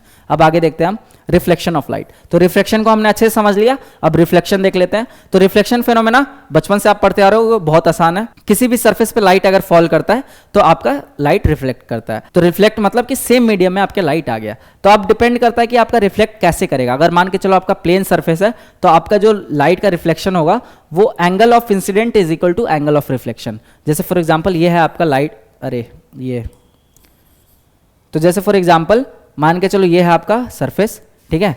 यहां पे अगर मान के चलो ये आपके लाइट रिफ्लेक्ट किया एट पर्टिकुलर एंगल, यहां पे नॉर्मल ले लो आप सीधा परपेंडिकुलर, तो आपके सेम एंगल पे आपका लाइट क्या होगा, रिफ्लेक्ट करेगा। और ये कंडीशन क्या है, या अगर आपका प्लेन मिरर है तो, या प्लेन सरफेस है तो ये ले लो आई, ये ले लो आर, तो angle I is equal to angle R. तो ये आप लॉ ऑफ रिफ्लेक्शन में ही पढ़ते हो कि angle of incident is equal to angle of reflection. और सेकंड क्या था कि जो आपका incident ray, reflected ray and normal all lies on the same plane. तो ये रिफ्लेक्शन के लिए कॉमन था और इसके लिए कॉमन है। तो ये चीज आई होप आप लोग क्लियर हो रहा होगा। तो देख लो यहाँ पे angle of incidence is equal to angle of reflection, कब, जब आपका सरफेस प्लेन हो। Second thing, incident ray, reflected ray and normal lie in the same plane. समझ आया? अब आगे देखते हैं। आगे देख लो प्लेन मिरर। अब प्लेन मिरर सिंपल। अब देखो यहाँ पे क्या याद रखना है आपको, जो भी अभी प्लेन मिरर पढ़ेंगे हम, स्फेरिकल मिरर पढ़ेंगे, तो आपको पता होना चाहिए कि कौन सा मिरर किस टाइप का इमेज फॉर्मेशन करता है। ये एकदम आपको रटा होना चाहिए। अब रटने से मेरा ये मीनिंग नहीं है कि आप इसको बैठ के सच में रटने लगो। आप इसको समझ जाओ, एक बार आप फेनोमेना समझ जाओगे तो आपको रटने की जरूरत नहीं पड़ेगी। आप आराम से ना वहाँ पे लॉजिक लगा के भी डिराइव कर सकते हो। और मैं कुछ इसमें आपको एक पैटर्न दिखाऊंगा, ठीक है, कैसे पैटर्न आपको कैसे आपको पैटर्न फाइंड करना होता है। तो सबसे पहले प्लेन मिरर पढ़ लेते हैं। इसमें तो सिंपल है, मान के चलो प्लेन मिरर है तो इसको आप रियल लाइफ से रिलेट करो। आप मान के चलो आपको फिजिक्स नहीं आती है, तो जब भी आप प्लेन मिरर के सामने खड़ा होते हो तो आपका जो इमेज जो साइज होती है आपकी, वो आपके ऑब्जेक्ट साइज मतलब आपके साइज से बड़ी होती है, छोटी होती है, या फिर सिमिलर होती है। तो कमेंट में टाइप करो। तो सिमिलर होती है, राइट। तो जो अगर मान चलो आप सिंपल मिरर में अगर खड़े हो, अगर आपका मिरर प्लेन है तो आप अपने आप को देखते हो तो आपको सिमिलर साइज देखने को मिलता है। तो ये आपका पहला प्रॉपर्टी हो गया कि आपका जो इमेज फॉर्मेशन हो रहा है वो पहले तो वर्चुअल फॉर्म हो रहा है, मतलब मिरर के पीछे फॉर्म हो रहा है। उसके बाद सेकेंड थिंग इरेक्ट है, मतलब उठा हुआ है, जैसे आप खड़े हो वैसे ही वो, ऐसा नहीं है कि आप सीधे हो तो वो उल्टा इमेज आपका फॉर्म हो रहा है। अगर उल्टा बनेगा तो उसको हम क्या बोलेंगे, इन्वर्टेड। लेकिन अगर सीधा इमेज फॉर्म हो रहा है तो उसको क्या बोलेंगे हम, इरेक्ट। याद रखना ये टर्मिनोलॉजी। बाकी हिंदी वाले भी रिलेटेड टर्मिनोलॉजी आप देख लेना उससे रिलेटेड। फिर दूसरा चीज लैटरल इन्वर्जन, मतलब अगर मैंने राइट हैंड उठाया तो आपको क्या दिखेगा, लेफ्ट हैंड दिखेगा मिरर में, और अगर मैंने लेफ्ट हैंड उठाया तो आपको मिरर में राइट हैंड दिखेगा। तो इस प्रॉपर्टी को क्या बोलते हैं हम, लैटरल इन्वर्जन। ये लिखा है लैटरली इन्वर्टेड, राइट। तो ये 3-4 फिनोमेना आपको देखने को मिलता है। पहला तो जो आपका ऑब्जेक्ट साइज होगा इमेज साइज के इक्विवेलेंट होगा। सेकंड थिंग, जो आपका इमेज फॉर्म होगा वर्चुअल एंड इरेक्ट फॉर्म होगा। तीसरा चीज आपको लैटरल इन्वर्जन देखने को मिलेगा। और चौथा चीज, आप जितने डिस्टेंस में खड़े हो, मान के चलो आप मिरर के पास में खड़े हो तो आपका जो इमेज है वो भी मिरर के उतने ही पास होगा। फिर जैसे ही आप दूर जाओगे तो आपका जो इमेज है वो और दूर चला जाएगा। समझ आ रहा है? तो ये कुछ प्रॉपर्टीज है आपके प्लेन मिरर के। तो बस इतना ही जानना है आपको प्लेन मिरर से related. Used in daily mirrors, पेरिस्कोप्स, ये सब एप्लीकेशन आप देख लेना। फिर देखो आता है आपका स्फेरिकल मिरर। अब स्फेरिकल मिरर मतलब जो आपका कर्वेचर है उसको थोड़ा सा हमने बेंड कर दिया। अब दो टाइप के आपके कर्वेचर बनेंगे, या तो ऐसा बनेगा या ऐसा बनेगा। तो जो ये ऐसा वाला है, मान के चलो लाइट आपके इधर से फॉल कर रही है तो ये क्या हो गया आपका कॉनकेव। और मान के चलो लाइट इसके बल्ज, जो आउटवर्ड बल्ज है उसके डायरेक्शन में आ रही है। तो सेम मिरर अगर मान के लो ये है मिरर, तो अगर लाइट इधर से आ रही है, ठीक है, जो बल्ज निकला हुआ है उसके इनवर्ट डायरेक्शन में, तो इसको हम बोल दे रहे कॉनकेव। ये लिख दिया मैंने। और अगर मान के चलो लाइट आपके बाहर से आ रही है टुवर्ड्स बल्ज, आउटवर्ड बल्ज, तो इसको हम बोल देंगे कॉन्वेक्स। इतना चीज समझ आया कि कॉनकेव किसको बोलेंगे, कॉन्वेक्स किसको बोलेंगे। अब हमें देखना है कि कॉनकेव में कैसे इमेज फॉर्म होता है और कॉन्वेक्स में कैसे इमेज फॉर्म होता है। अब मैं आपको सिंपल तरीका बताता हूं कि जब भी आपको इमेज फॉर्मेशन देखना है तो आप किन चीजों का ध्यान रखते हो। तीन रूल होते हैं आपके, ये सब आप 10th में पढ़ के आते हो। तो सबसे पहले हमें सबसे पहले रे चाहिए होगा, ठीक है, इमेज फॉर्मेशन के लिए हमें रे की जरूरत होगी। अब रे का कैसे कैसे यूज करके हम इमेज फॉर्मेशन कर सकते हैं। तो फॉर एग्जांपल आपका मान के चलो मैं कॉनकेव मिरर का एग्जांपल ले रहा हूं, तो ये आपका कॉनकेव मिरर है। अब कॉनकेव मिरर में क्या क्या होता है आपका, ये तो आपका अपर्चर होता है, ठीक है, ये आपका होता है प्रिंसिपल एक्सिस। उसके बाद यहां पे आपका फोकल पॉइंट होता है। फोकस, फोकस किस पॉइंट को बोलते हैं? अगर मान के चलो आपके रे, लाइट रे पैरेलली ट्रैवल कर रहा है तो ये यहां पे आके कन्वर्ज करेगा, तो उस पॉइंट को हम फोकस पॉइंट बोलते हैं। उसके बाद आपका इस मिरर का सेंटर ऑफ कर्वेचर होता है कैपिटल सी, ठीक है। उसके बाद आपका प्रिंसिपल, ये आपका प्रिंसिपल एक्सिस है, प्रिंसिपल एक्सिस, राइट। ये आपका अपर्चर होता है। तो ये सब चीजें कुछ बेसिक आपको पता होना चाहिए। तो पहला जो तरीका हम लेते हैं, ये रूल समझ लो कि कभी भी अगर आपका मान चलो light ray parallel to principal axis आएगी तो हमेशा किससे पास होगी? फोकस से पास होती है, ठीक है। एक जगह सेम पॉइंट पे कन्वर्ज करेगी। मतलब अगर मान चलो लाइट इधर से आ रही हो चाहे इधर से भी पैरेलली आ रही हो तो वो हमेशा कहां से रिफ्लेक्ट करेगी? इस पॉइंट से, फोकस से। तो ये चीज हमेशा याद रखना। और C इज इक्वल टू क्या होता है आपका? 2F होता है, ये भी याद रखना। अच्छा, फिर दूसरा रूल जो कहता है वो as per law of reflection, कि अगर मान के चलो ये आपका मिरर है, अगर आपके लाइट किसी पर्टिकुलर एंगल पे इंसिडेंट कर रही है तो सेम एंगल पे वो रिफ्लेक्ट करेगी, ठीक है। ये I है, ये R है, तो ये आपको पता है angle I is equal to angle R। तो ये दूसरा रे हो गया। और तीसरा जो रे जो फॉर्मूला जो हम यूज करते हैं इमेज फॉर्मेशन में वो ये होता है कि अगर मान के चलो आपके कोई भी रे अगर सेंटर ऑफ कर्वेचर से पास हो रही है, ये देखो C है ये, ठीक है। अगर मान के चलो कोई भी रे अगर आपके सेंटर ऑफ कर्वेचर से आ रही है तो वापस से बाउंस बैक करेगी सेंटर ऑफ कर्वेचर से ही, मतलब जो आपका रिफ्लेक्शन होगा वो भी सेंटर ऑफ कर्वेचर के थ्रू ही होगा। तो 3 आपने फॉर्मूला सीख लिया। अब इनमें से कोई भी 2 पिक कर लो एज पर योर कन्वीनियंस और आपका इमेज फॉर्म हो जाएगा। तो फॉर एग्जाम्पल मान के चलो मैंने आगे मैं दिखाता हूं आपको। तो फॉर एग्जांपल देखो ये image formation by concave mirror दे रखा है। तो सबसे पहले मान के चलो मैंने इनफाइनाइट पे ऑब्जेक्ट रख दिया है, ठीक है। तो अब मैं 2 रे कोई भी ले सकता हूं। तो मैं ये 2 सिंपल मेरे को सबसे लगता है कि एक तो या तो पैरेलल ला दो तो डायरेक्ट पता है कि उसको फोकस से रिफ्लेक्ट करवाना है, और सेकंड मैं ले लूंगा कि अगर सेंटर ऑफ कर्वेचर से पास हो रहा है तो वहीं से वापस से रिफ्लेक्ट होकर जाएगा। तो 2 रे ले लिया। और आपको हमेशा याद रखना कि इमेज फॉर्मेशन के लिए हमेशा 2 रे की ही जरूरत होती है। तो इधर आप पहला और तीसरा फॉर्मूला यूज कर लो या फिर पहला और दूसरा फॉर्मूला यूज कर लो। दूसरा वाला कौन सा? जो same angle of incidence is equal to angle of reflection. तो आप पहले देखो ये when the object is placed beyond the center of curvature, ये आपका real and inverted image form हो रहा है। अब देखो दूसरा चीज, when the object is placed at the center of curvature, तो सेंटर ऑफ कर्वेचर पे अब मैंने ला दिया ऑब्जेक्ट को। पहले इनफाइनाइट पे रखा था, अब सेंटर ऑफ कर्वेचर पे रखा है। तो सेंटर ऑफ कर्वेचर पे अगर मैंने रख दिया ना तो आपके सेंटर ऑफ कर्वेचर पे ही फॉर्म होगा इमेज, और सेम साइज का होगा। तो यहां पे देखो सेम साइज का, ये था आपका ऑब्जेक्ट और ये है आपका इमेज। तो ये भी रियल एंड इन्वर्टेड है, लेकिन जो आपका इमेज होगा ये सेम साइज का होगा। और टेंशन मतलब इसमें मैं आपको एक पैटर्न भी बताता हूं। उसके बाद देखो फिर हम C से आगे बढ़ रहे हैं। तो C से आगे बढ़े तो C और F के बीच में रखेंगे कहीं, ठीक है। तो यहां रख लेते हैं। अच्छा यहां से देखना था ना पहले, तो मान के चलो ये वाला केस लेते हैं। When the object is placed between the centre of curvature and principal focus, तो अब जो आपका इमेज फॉर्म होगा वो कहां पे फॉर्म होगा? ये आपका धीरे धीरे पीछे जाते जाएगा। तो ये आपका यहां पे फॉर्म होगा image A dash B dash. समझ आ रहा है?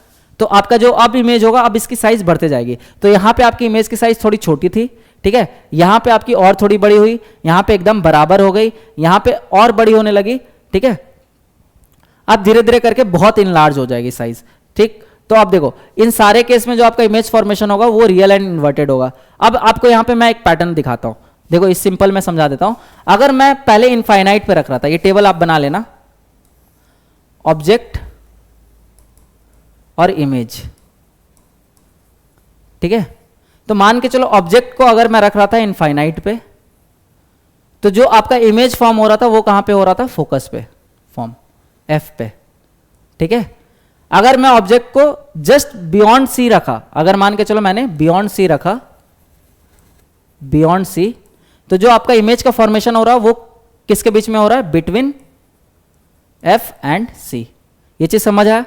फिर अगर मैंने मान के चलो ऑब्जेक्ट को रखा एट C, तो आपका जो इमेज फॉर्मेशन हो रहा है वो भी किस पे हो रहा है? एट C पे, राइट। उसके बाद मैं C से आगे बढ़ रहा हूं, तो मैं मान के चलो ऑब्जेक्ट को रख रहा हूं बिटवीन F एंड C, तो जो आपका इमेज फॉर्मेशन हो रहा है वो क्या हो रहा है? Beyond C, right. फिर अगर मैं मान के चलो एट F रख रहा हूं, एट F, तो जो आपका इमेज फॉर्म होगा वो किस पे होगा? इनफाइनाइट पे होगा, इनफाइनाइट पे। और मान के चलो मैंने अगर एट P एंड F रख दिया, ठीक है, बिटवीन, सॉरी एट बोल रहा हूं, बिटवीन कर लेना, बिटवीन P एंड F रख लिया, तो जो आपका इमेज फॉर्म होगा ये वर्चुअल फॉर्म होगा। ये चीज समझ आया? अब देखो इसमें एक पैटर्न आपको दिख रहा होगा, अगर मैंने ऑब्जेक्ट को इनफाइनाइट पे रखा है तो इमेज कहाँ हो रहा है आपका फॉर्म, फोकस पे हो रहा है। तो जैसे जैसे अब हम आगे आते जाएंगे वैसे वैसे इमेज आपका क्या होगा, पीछे होते जाएगा। तो यहाँ पैटर्न ऑब्जर्व करो, ये इनफाइनाइट पे ऑब्जेक्ट रखा मैंने, इमेज आपका कहाँ फॉर्म हो रहा है, फोकस पे फॉर्म हो रहा है। फिर अब मैंने ऑब्जेक्ट को थोड़ा सा आपके कर्वेचर के पास लाया, मतलब बियॉन्ड सी, जस्ट सी के थोड़ा सा पीछे रखा है, तो जो इमेज आपका फॉर्म हो रहा है वो थोड़ा सा इधर खिसक गया, मतलब पहले फोकस पे था अब थोड़ा इधर हो गया, ठीक है। उसके बाद जैसे ही मैंने एट सी रखा, तो एट सी वाला केस आपने देखा ये, तो जैसे सी पे रखा तो जो आपका इमेज है वो सी पे ही फॉर्म हो रहा है, मतलब मैंने ऑब्जेक्ट को इधर खिसकाया तो आपका इमेज इधर खिसक गया। अब मैं ऑब्जेक्ट को इधर खिसकाऊंगा तो आपका इमेज इधर खिसक जाएगा, ऑब्जेक्ट को मैं और आगे खिसकाऊंगा तो आपका इमेज और इधर खिसक जाएगा। ये चीज पैटर्न ऑब्जर्व कर रहे हो। अगर मैंने ऑब्जेक्ट को इधर रखा था तो आपका मान के चलो ये ऑब्जेक्ट इनफाइनाइट था, ठीक है, तो आपका जो इमेज फॉर्म हो रहा था फोकस पे फॉर्म हो रहा था। फिर मैंने ऑब्जेक्ट को इनफाइनाइट से उठा के थोड़ा सी के पीछे लाया, तो आपका ऑब्जेक्ट कहां पे फॉर्म हो रहा है, बिटवीन एफ एंड सी, ठीक है। आप देखते जाना जो साइड में मैं लिखा हूं। फिर जैसे ही मैंने ऑब्जेक्ट को आपके सी पे रखा तो आपका जो इमेज फॉर्म हो रहा है वो किस पे हो रहा है, सी पे ही फॉर्म हो रहा है। फिर जैसे ही मैंने ऑब्जेक्ट को आपके सी और एफ के बीच में रखा तो जो आपका इमेज फॉर्म हो रहा है बियॉन्ड सी हो रहा है। फिर जैसे ही मैंने ऑब्जेक्ट को एफ पे रखा तो आपका इमेज इनफाइनाइट पे फॉर्म हो रहा है, ठीक है, ये क्रॉस एंड। और जैसे ही मैंने ऑब्जेक्ट को एफ और पी के बीच में रखा तो आपका जो इमेज फॉर्म हो रहा है वो वर्चुअल फॉर्म हो रहा है, मतलब आप पीछे फॉर्म होगा वो। तो एक ही केस जो है जो आपका कॉनकेव मिरर में जहां पे इमेज आपका वर्चुअल फॉर्म हो रहा है, वो कौन सा केस है, बिटवीन पी एंड एफ। तो पी आपका ये रहा, जो आपका मिरर का ये चीज, ये आपका पी है, राइट। तो ये चीज आपको ध्यान रखना है। तो केस समझ आया। बाकी हर केस में जो आपका इमेज होगा वो रियल एंड इन्वर्टेड फॉर्म होगा और इमेज की साइज भी बढ़ते जाएगी धीरे धीरे। तो पहले केस में देख रहे थे यहां पे आपके छोटा इमेज फॉर्म हो रहा था, डिमिनिश साइज का, ठीक है। फिर उसके बाद यहां पे स्मॉल, फिर यहां पे सेम साइज, फिर यहां पे बढ़ रही है, इमेज की साइज और बड़ी हुई, फिर यहां पे और बड़ी हुई और यहां पे बहुत बड़ी हो गई। तो इसका एप्लीकेशन आप समझ सकते हो कि कभी भी अगर आप मान के चलो इन लार्ज इमेज देखना है आपको, जैसे जो डेंटिस्ट यूज करते हैं, तो वहां पे हम कौन सा मिरर का यूज करेंगे, कॉनकेव मिरर का यूज करेंगे। एप्लीकेशन समझ आया। कभी भी अगर हमें मैग्नीफाइड इमेज देखनी है तो हम कौन सा मिरर यूज करेंगे, हमेशा कॉनकेव मिरर यूज करेंगे, राइट। तो यहां पे मैं आपको यूजेस दिखा देता हूं, यूजेस यहां पे लिखा होगा, ये देखो यूजेस देखो, डेंटिस्ट मिरर, शेविंग मिरर और टॉर्च और हेडलाइट रिफ्लेक्टर। तो जो आपके गाड़ी पे हेडलाइट लगा रहता है, या फिर जो डेंटिस्ट यूज करते हैं वो वाला इमेज, क्योंकि उनको देखना होता है ना, दांतों के बीच का देखना होता है फंसा हुआ गंदगी, तो इसलिए वो उनको इन लार्ज इमेज चाहिए होती है। तो हम हमेशा कौन सा यूज करेंगे, मिरर, कॉनकेव मिरर। समझ आ रहा है। लेकिन सेम कॉन्वेक्स मिरर में आपके दो ही केस बनते हैं और दोनों केस में आपका क्या होता है, जो इमेज साइज होता है वो बहुत डिमिनिश्ड होता है। तो मतलब अगर आपको इमेज छोटी साइज की देखनी है तो हम कौन सा यूज करेंगे, कॉन्वेक्स यूज करेंगे। थंब रूल याद रख लेना, कॉन्वेक्स में दो ही केस बनता है, इसलिए मैं उसको इतनी डिटेल में एक्सप्लेन नहीं करा रहा। कॉनकेव के जितने केस थे मैंने आपको, ये रहा, कॉनकेव के जितने केस थे मैंने आपको बता दिए। कॉन्वेक्स में दो ही केस बनता है, ठीक है, क्योंकि कॉन्वेक्स में जो भी इमेज बनता है वो क्या बनता है, वर्चुअल बनता है और आपके छोटा साइज का बनता है, एकदम पॉइंट साइज का। तो जैसे आप जो रियर व्यू जो आप देखते हो मिरर आपका, जो कार में लगा रहता है या फिर बाइक में लगा रहता है, तो उसमें हम क्या देखते हैं कि जो पीछे की ट्रैफिक, दूर की भी ट्रैफिक होती है आपको दिख जाती है। क्यों? क्योंकि वो आपकी इमेज को क्या कर रहा है, छोटा कर दे रहा है। तो एप्लीकेशन समझ आया। अगर आपके क्वेश्चन पूछेंगे तो एप्लीकेशन पार्ट से पूछेंगे, या फिर पूछ लेंगे कि कॉनकेव मिरर में मैंने जो केस बताया कि किस केस में जो आपका इमेज का साइज होगा वो ऑब्जेक्ट के साइज के बराबर होगा, किस केस में आपके जो इमेज का साइज है वो आपका वर्चुअल होगा in case of concave mirror. मतलब कब हम ऑब्जेक्ट को किस पोजीशन पे रखेंगे कि जो आपका इमेज फॉर्म होगा वो वर्चुअल फॉर्म होगा in the case of concave mirror. तो ये सब सारे आप ना याद कर लेना, मैं आपको अच्छे से एक्सप्लेन कर दिया हूं, एक बार आप रिवाइज करोगे तो आपका काम हो जाएगा। तो यूसेज जरूर देख लेना, यूसेज में देख लो कॉन्वेक्स मिरर में, इसको हम डाइवर्जिंग भी बोलते हैं क्योंकि ये आपके क्या कर रहा है, रे को क्या कर रहा है, डाइवर्ज कर दे रहा है। और जो आपका कॉनकेव है वो क्या कर रहा था, रे को क्या कर रहा था, कन्वर्ज कर रहा था। जैसे आपका पैरेलल आ रहा था तो कन्वर्ज हो जा रहा था, ठीक है। तो इसको हम बोलते हैं डाइवर्जिंग और कॉनकेव को बोलते हैं हम कन्वर्जिंग। तो ये भी चीज याद रख लेना, इससे भी आपके क्वेश्चन फ्रेम हो सकता है। तो यूजेस देख लो, रियर व्यू मिरर मैंने बता दिया, provides wider field of view, image always virtual, erect and diminished. तो ये चीज एकदम इस्तेमाल कर लेना, ठीक है। तो जो आपके कॉन्वेक्स मिरर में हमेशा यही केस बनेगा, virtual, erect and diminished. Concave में हर टाइम आपके रियल और इन्वर्टेड बनेगा, बस एक केस को छोड़ के, कौन सा case, between P and F अगर रहेगा तो उस केस में आपकी वर्चुअल इमेज फॉर्म होगा। लेकिन जो बाकी इमेज जो होगा वो हमेशा आपका इन्वर्टेड फॉर्म होगा और साइज डिपेंड करेगा कि आपका जो ऑब्जेक्ट का पोजिशन है वो कहां पे है। समझ आ रहा है। इतना चीज आपको याद रखना है यहां से। अब आगे देखते हैं हम। तो आगे यही सब दे रखा है आपका, कॉनकेव मिरर, कॉन्वेक्स मिरर, तो आप अच्छे से पढ़ सकते हो जो मैंने एक्सप्लेन किया। इसको हम प्रिंसिपल एक्सिस बोल रहे हैं, इसको हम पोल बोल रहे हैं, ये सेंटर ऑफ कर्वेचर हो गया आपका। तो मान के चलो ये आपका मिरर है, इसको अगर हम पूरा सर्कल पूरा करेंगे तो उसका जो सेंटर है उसी को हम बोल रहे हैं सेंटर ऑफ कर्वेचर, और इसी के बीच में आपका फोकस आ जाता है। तो जो C होता है इज इक्वल टू 2F होता है एग्जैक्टली। तो ये चीज़ याद रखना आप। तो ये कॉनकेव मिरर हो गया। अच्छा, C से P के बीच का जो आपका प्रिंसिपल एक्सिस है इसको हम बोल रहे हैं रेडियस ऑफ कर्वेचर, ये भी ध्यान रख लेना। तो ये सब टर्मिनोलॉजी आपको चीज़ें पता होनी चाहिए, राइट। बाकी मिरर फॉर्मूला हम देखते हैं, मिरर फॉर्मूला भी आप देख लो, 1/f is equal to 1/v plus 1/u। और इसमें साइन कन्वेंशन भी होता है कुछ, तो अगर न्यूमेरिकल्स पूछते तो आपको साइन कन्वेंशन याद रखना है। मान के चलो अगर लेफ्ट साइड आपके इमेज फॉर्म हो रहा है तो उसको हम नेगेटिव लेंगे, अगर राइट साइड आपके इमेज फॉर्म हो रहा है तो उसको हम पॉजिटिव लेंगे, और अगर मान के चलो आपका इमेज इरेक्ट फॉर्म हो रहा है तो पॉजिटिव लेंगे, और इन्वर्टेड फॉर्म हो रहा है तो निगेटिव लेंगे। तो मैग्निफिकेशन वगैरह याद रखना, मैग्निफिकेशन भी हम क्या लेते हैं फॉर्मूला -v/u। तो ये दो फॉर्मूला आप याद रखना, आपका काम हो जाएगा न्यूमेरिकल्स में। लेकिन इसमें साइन कन्वेंशन का जरूर से ध्यान रख लेना। तो आपको ये पता होगा u हम ले रहे हैं आपके ऑब्जेक्ट का और v ले रहे हैं हम इमेज का, तो ये भी चीज़ याद रखना, ऑब्जेक्ट डिस्टेंस और ये इमेज डिस्टेंस।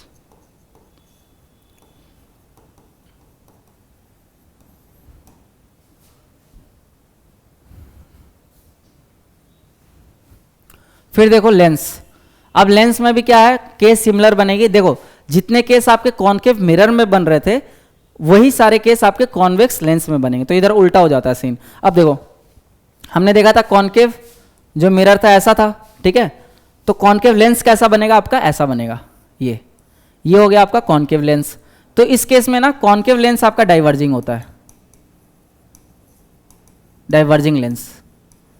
ये कौन सा है आपका, कॉनकेव है। तो लेंस के केस में उल्टा हो जाता है चीजें। और कॉनकेव कॉन्वेक्स हम क्या देख रहे थे, कॉन्वेक्स मिरर ऐसा था, तो कॉन्वेक्स लेंस कैसा हो जाएगा आपका, ऐसा हो जाएगा। तो ये हो गया आपका कॉन्वेक्स लेंस। तो इसको हम क्या बोल रहे हैं, कन्वर्जिंग। तो लेंस के केस में जो आपका चीजें हो रही है उल्टी हो जा रही है। जो कॉनकेव मिरर उधर हमने जितने केसेस देखे थे इधर हमें कॉन्वेक्स लेंस में देखने को मिलेगा। तो ये चीज थंब रूल आप याद रखना। अब देखो जो कुछ आपका, जैसे मैंने उधर सिर्फ आपको कॉनकेव मिरर का बताया था, यहाँ पे मैं बस आपको कॉन्वेक्स लेंस का बताऊंगा, क्योंकि कॉनकेव लेंस का आपका बहुत सिंपल 2 ही केस बनता है, जैसे उसमें कॉन्वेक्स आपके मिरर में बन रहा था 2 केस। समझ आ रहा है चीजें। तो देखो वही सेम केस है आपका पहले। अब देखो लेंस में क्या हो रहा है कि रिफ्रैक्शन हो रहा है, मिरर में तो रिफ्लेक्शन हो रहा था, लेकिन सेम चीज अब हम रिफ्रैक्शन के थ्रू देखेंगे। तो मान के चलो ये आपका फोकस 1 है, ये आपका 2f1 है, मतलब इसको आप C मान लो, ये आपका लेंस है। तो मान के चलो आपके ऑब्जेक्ट यहां पे रखा हुआ है, object between f and 2f, तो जो आपका इमेज फॉर्म होगा वो बियॉन्ड C बनेगा। तो ये देखो ये वाला सिमिलर केस है। अगर मान के चलो बिटवीन f एंड C लिखा था, है ना, ऑब्जेक्ट आपका अगर बिटवीन f एंड C है, तो आपका जो इमेज बन रहा था किसके बन रहा था, बियॉन्ड C बन रहा था। तो यहां पे भी आपके जो इमेज फॉर्म हो रहा है, आपके यहाँ पे जो इमेज फॉर्म हो रहा है वो यहाँ पे फॉर्म हो रहा है, मतलब बियॉन्ड 2f2। 2f2 क्या है आपका, C ही तो है, C2। चीजें समझ आ रही है कैसे रिलेट करना है। तो जो कॉनकेव मिरर वाला केस था यहाँ पे कॉन्वेक्स लेंस वाला केस हो जाएगा। बाकी बहुत डेप्थ में इसलिए नहीं घुस रहा हूँ क्योंकि टाइम कांस्टेंट भी है और आपके बीपीएससी के लिए उतना रिक्वायर्ड भी नहीं है। बाकी और केस देख लो। अगर मान के चलो मैंने फोकस पे रखा इमेज, तो आपका इमेज फॉर्मेशन कहाँ पे हो रहा है, यहाँ पे हो रहा है वर्चुअल। देखो मान के चलो ये गया एक और दूसरा ये पैरेलल गया, तो आपके फोकस पे आपके इंटरसेक्ट करेगा, तो जो इमेज फॉर्मेशन होगी वो आपकी यहां कहीं होगी। अब देखो उसके बाद वैसे केस देख लो। अगर मान के चलो मैंने ऑब्जेक्ट को रखा है 2f पे, तो जो आपका इमेज भी फॉर्म होगा वो 2f पे फॉर्म होगा। तो मैंने उधर भी दिखाया आपको कि अगर हम C पे रख रहे थे ऑब्जेक्ट को, तो आपका इमेज भी कहाँ फॉर्म हो रहा था, C पे फॉर्म हो रहा था। तो इधर अगर हम ऑब्जेक्ट को 2f1 पे रख रहे हैं, मतलब C1 पे रख रहे हैं, तो आपका इमेज भी कहाँ फॉर्म हो रहा है, C2 पे फॉर्म हो रहा है। तो ये इमेज ग्रीन कलर में दिख रहा होगा आपको, ठीक है। तो ऐसे आपको चीजें रिलेट करनी है। कॉन्वेक्स लेंस को कॉनकेव मिरर से रिलेट करना है और कॉन्वेक्स मिरर को कॉनकेव लेंस से रिलेट करना है। बाकी कन्वर्जिंग डाइवर्जिंग ये सब मैंने आपको ऑलरेडी बता दिया। तो ये वाली केस देख लेना, आपको काम हो जाएगा। फिर देखो कॉनकेव लेंस वही सेम चीज, थिन एट सेंटर, ठीक है, ये वाला thin at centre, used for myopia correction और पीप होल्स। अब मायोपिया के लिए क्यों यूज होता है इसको मैं आपको समझाता हूँ, रटने की जरूरत नहीं, यहाँ पे मत रटो, ठीक है। मैं आपको आई अभी पढ़ाऊंगा तो आपको वहां पे समझा दूंगा। फिर देखो ये देखो कितना अच्छा प्यारा डायग्राम है, इससे आपको समझ आ रहा होगा कि देखो अगर कॉन्वेक्स लेंस यूज कर रहे हैं, तो आपका जो मान के चलो ये मक्खी का साइज था, ये ओरिजिनल मक्खी है, ठीक है, इसका साइज क्या हो रहा है आपका, बड़ा हो जा रहा है। तो ये चीज समझ आ रहा है किसके तरह काम कर रहा है, हमारे कॉन्केव मिरर की तरह काम कर रहा है। कॉन्केव मिरर क्या कर रहा था, आपकी इमेज को इनलार्जन कर दे रहा था, इसलिए तो डेंटिस्ट यूज कर रहे हैं, शेविंग मिरर में हम यूज कर रहे होते हैं। तो सेम काम क्या कर रहा है, आपके कॉन्वेक्स लेंस काम कर रहा है। तो ये जो आपका ओरिजिनल ऑब्जेक्ट है इसको ये इनलार्ज कर दे रहा है। सेम अब मान के चलो ये है आपका ओरिजिनल इमेज, अगर कॉन्केव मिरर हम ले रहे हैं ये वाली, ठीक है, कॉन्केव लेंस, सॉरी मिरर बोल रहा हूं, कॉन्केव लेंस अगर हम ले रहे हैं तो आपकी इमेज साइज क्या कर दे रहा है, ये छोटी कर दे रहा है ये। तो ये आपका इमेज हो गया। तो अगर मान के चलो आपको इमेज साइज छोटी चाहिए तो आप कौन सा लेंस यूज करोगे, कॉन्केव लेंस यूज करोगे। अगर इमेज साइज बड़ी चाहिए तो कौन सा लेंस यूज करोगे, कॉन्वेक्स लेंस यूज करोगे। मिरर का अगर टर्म में बात करें तो अगर इमेज बड़ी साइज चाहिए तो कॉन्केव मिरर चाहिए, और अगर इमेज साइज छोटी चाहिए तो आपको कॉन्वेक्स मिरर चाहिए। समझ आ रहा है, थोड़ा सा ऑपोजिट है, 2-3 बार बोलोगे, 2-3 बार देखोगे तो आपको याद हो जाएगा। अब आगे देखते हैं हम विजिबल लाइट स्पेक्ट्रम। अब देखो इसको हमने ऑलरेडी अच्छे से देख लिया था वेव में, आप एक बार दोबारा गो थ्रू कर सकते हो। यहाँ पे दे रखा, अच्छा यहाँ पे आपको वेवलेंथ याद कर लेना है कि अगर विजिबल अगर आपका दिया है तो उसका क्या रेंज है आपका वेवलेंथ का और फ्रीक्वेंसी का। तो एग्जाम में डायरेक्ट क्वेश्चन आपसे पूछ लेते हैं, ठीक है। तो जैसे आप देखते हो यूवी में भी 3 होते हैं, ए बी सी, राइट। तो जो यूवी आपका सी होता है इसका लेस देन 280 होता है वेवलेंथ, लेकिन इसकी फ्रीक्वेंसी बहुत ज़्यादा होती है, राइट। तो ये आपके सबसे ज़्यादा डैमेज कॉज कर सकता है। फिर यूवी जो बी होता है इसका 280 से 320 के बीच होता है। यूवी ए जो होता है आपका 320 से 400 के बीच वेवलेंथ होता है इन न्यूटन मीटर्स। और effect use tanning of skin, cause सन1, विटामिन डी, और ये मोस्ट एनर्जेटिक एब्जॉर्ब्ड। फिर विजिबल में देखो 400 से 700 न्यूटन मीटर के बीच में होता है। तो ये चीज़ आपको याद रखना है, डायरेक्ट पूछ लेंगे आपके एग्जाम में। अच्छा, दूसरा चीज़ आपको ये पता होगा कि अगर किसी लाइट की फ्रीक्वेंसी ज़्यादा है तो उसकी एनर्जी भी क्या होगी, ज़्यादा होगी, लेकिन उसकी वेवलेंथ क्या होगी, कम होगी। तो ये रिलेशन आपको पता होना चाहिए। तीसरी चीज़, अगर कोई लाइट मान के चलो किसी मीडियम से ट्रैवल कर रही है, एक मीडियम से दूसरे मीडियम में, तो कौन सा उसका जो प्रॉपर्टीज चेंज नहीं होता है, तो वो है आपका फ्रीक्वेंसी। फ्रीक्वेंसी आपका चेंज नहीं होता है। ये भी आपके क्वेश्चन पूछ रखे प्रीवियस ईयर में। तो ये चीज़ आप याद रख लेना, नोट कर लेना कहीं पे कि अगर मान के चलो आपकी लाइट ट्रैवल कर रही है one medium to another medium, तो आपकी लाइट की फ्रीक्वेंसी कभी चेंज नहीं होगी। वेलोसिटी चेंज हो जाती है और बाकी चीजें चेंज हो जाती है, लेकिन फ्रीक्वेंसी जो है वो चेंज नहीं होती है, राइट। तो देखो energy is directly proportional to frequency is inversely proportional to wavelength. तो ये चीज आप पढ़ के रखे हो, वेव में भी मैंने आपको डिटेल में कवर करा दिया था। अब देखो आगे, तो वापस से ये दे रखा है रेंज, ठीक है, एनसीईआरटी का इमेज है, आप एक बार गो थ्रू कर सकते हो। जब मैं आपको डॉक्यूमेंट शेयर करूंगा तो आप इसको याद कर लेना, देख लेना, ठीक है। ये रेफरेंस के लिए हमारा कि 400 न्यूटन मीटर। आपके विजिबल रेंज में भी अलग अलग कलर है ना, विबग्योर, VBGYOR।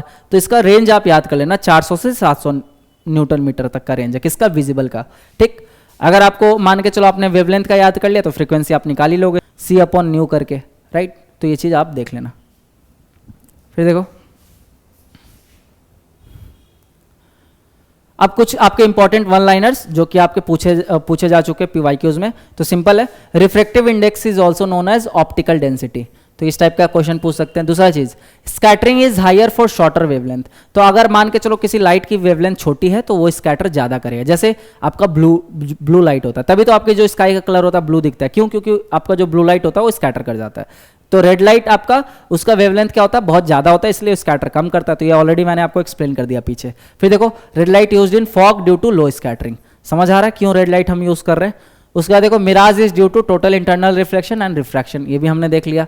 फिर देखो, speed of light is constant in vacuum, variable in materials. तो जो आपका स्पीड ऑफ लाइट है ये वैक्यूम में कांस्टेंट होता है, लेकिन मटेरियल्स पे डिपेंड करता है। मान के चलो अगर बहुत डेंसर मटेरियल है तो वहां पे स्पीड आपकी क्या हो जाएगी, कम हो जाएगी। लेकिन वही साउंड के केस में अलग था, ऑपोजिट था। तो ये भी चीज साथ के साथ रिलेट करते जाना, राइट। अब एक चीज और याद रख लो, जो रेनबो में आपको कौन कौन से फिनोमेना देखने को मिलते हैं, तो रिफ्रैक्शन रिफ्लेक्शन दोनों ही देखने को मिलता है आपको, राइट। अब देखते हैं आगे, ह्यूमन आई। अब देखो ये हमारा इंपॉर्टेंट टॉपिक है, छोटा सा टॉपिक है, इसको मैं आपको ब्रीफली एक्सप्लेन कर देता हूं, आपका काम हो जाएगा। और जो मायोपिया और हाइपरमेट्रोपिया, ऐसा आपको समझाऊंगा कि दोबारा आपको रटने की कभी जरूरत नहीं पड़ेगी। तो सिंपल है, पहले समझ लो ह्यूमन आई आपका क्या है। यहाँ पे डेफिनेशन दे रखा है, the human I is a sensitive optical organ that detects light and helps in image formation which is interpreted by the brain. तो आपको पता है कि किसी भी इमेज को अगर देखना हमें, तो उसके लिए हमें लाइट की जरूरत है। अगर मान के चलो हम कुछ लाइट एमिट करें तभी हमें कोई देख पा रहा है, राइट। मैं आपको देख पा रहा हूँ, मतलब आप में से कुछ लाइट एमिट हो रही है आपके बॉडी में से, तभी वो हमारे मान के चलो आई के थ्रू अंदर जा रही है और उसको फिर हमारा ब्रेन प्रोसेस कर रहा है और वो एक इमेज का फॉर्म ले रहा है। तो कोई भी इमेज अगर आपको देखना है, डार्क रूम में क्यों कुछ नहीं दिखता है, क्योंकि लाइट ही प्रेजेंट नहीं है। तो अगर कोई चीज़ हमें विजिबल है तो वो सिर्फ लाइट की वजह से है। तो समझ आ रहा होगा लाइट का सिग्निफिकेंस।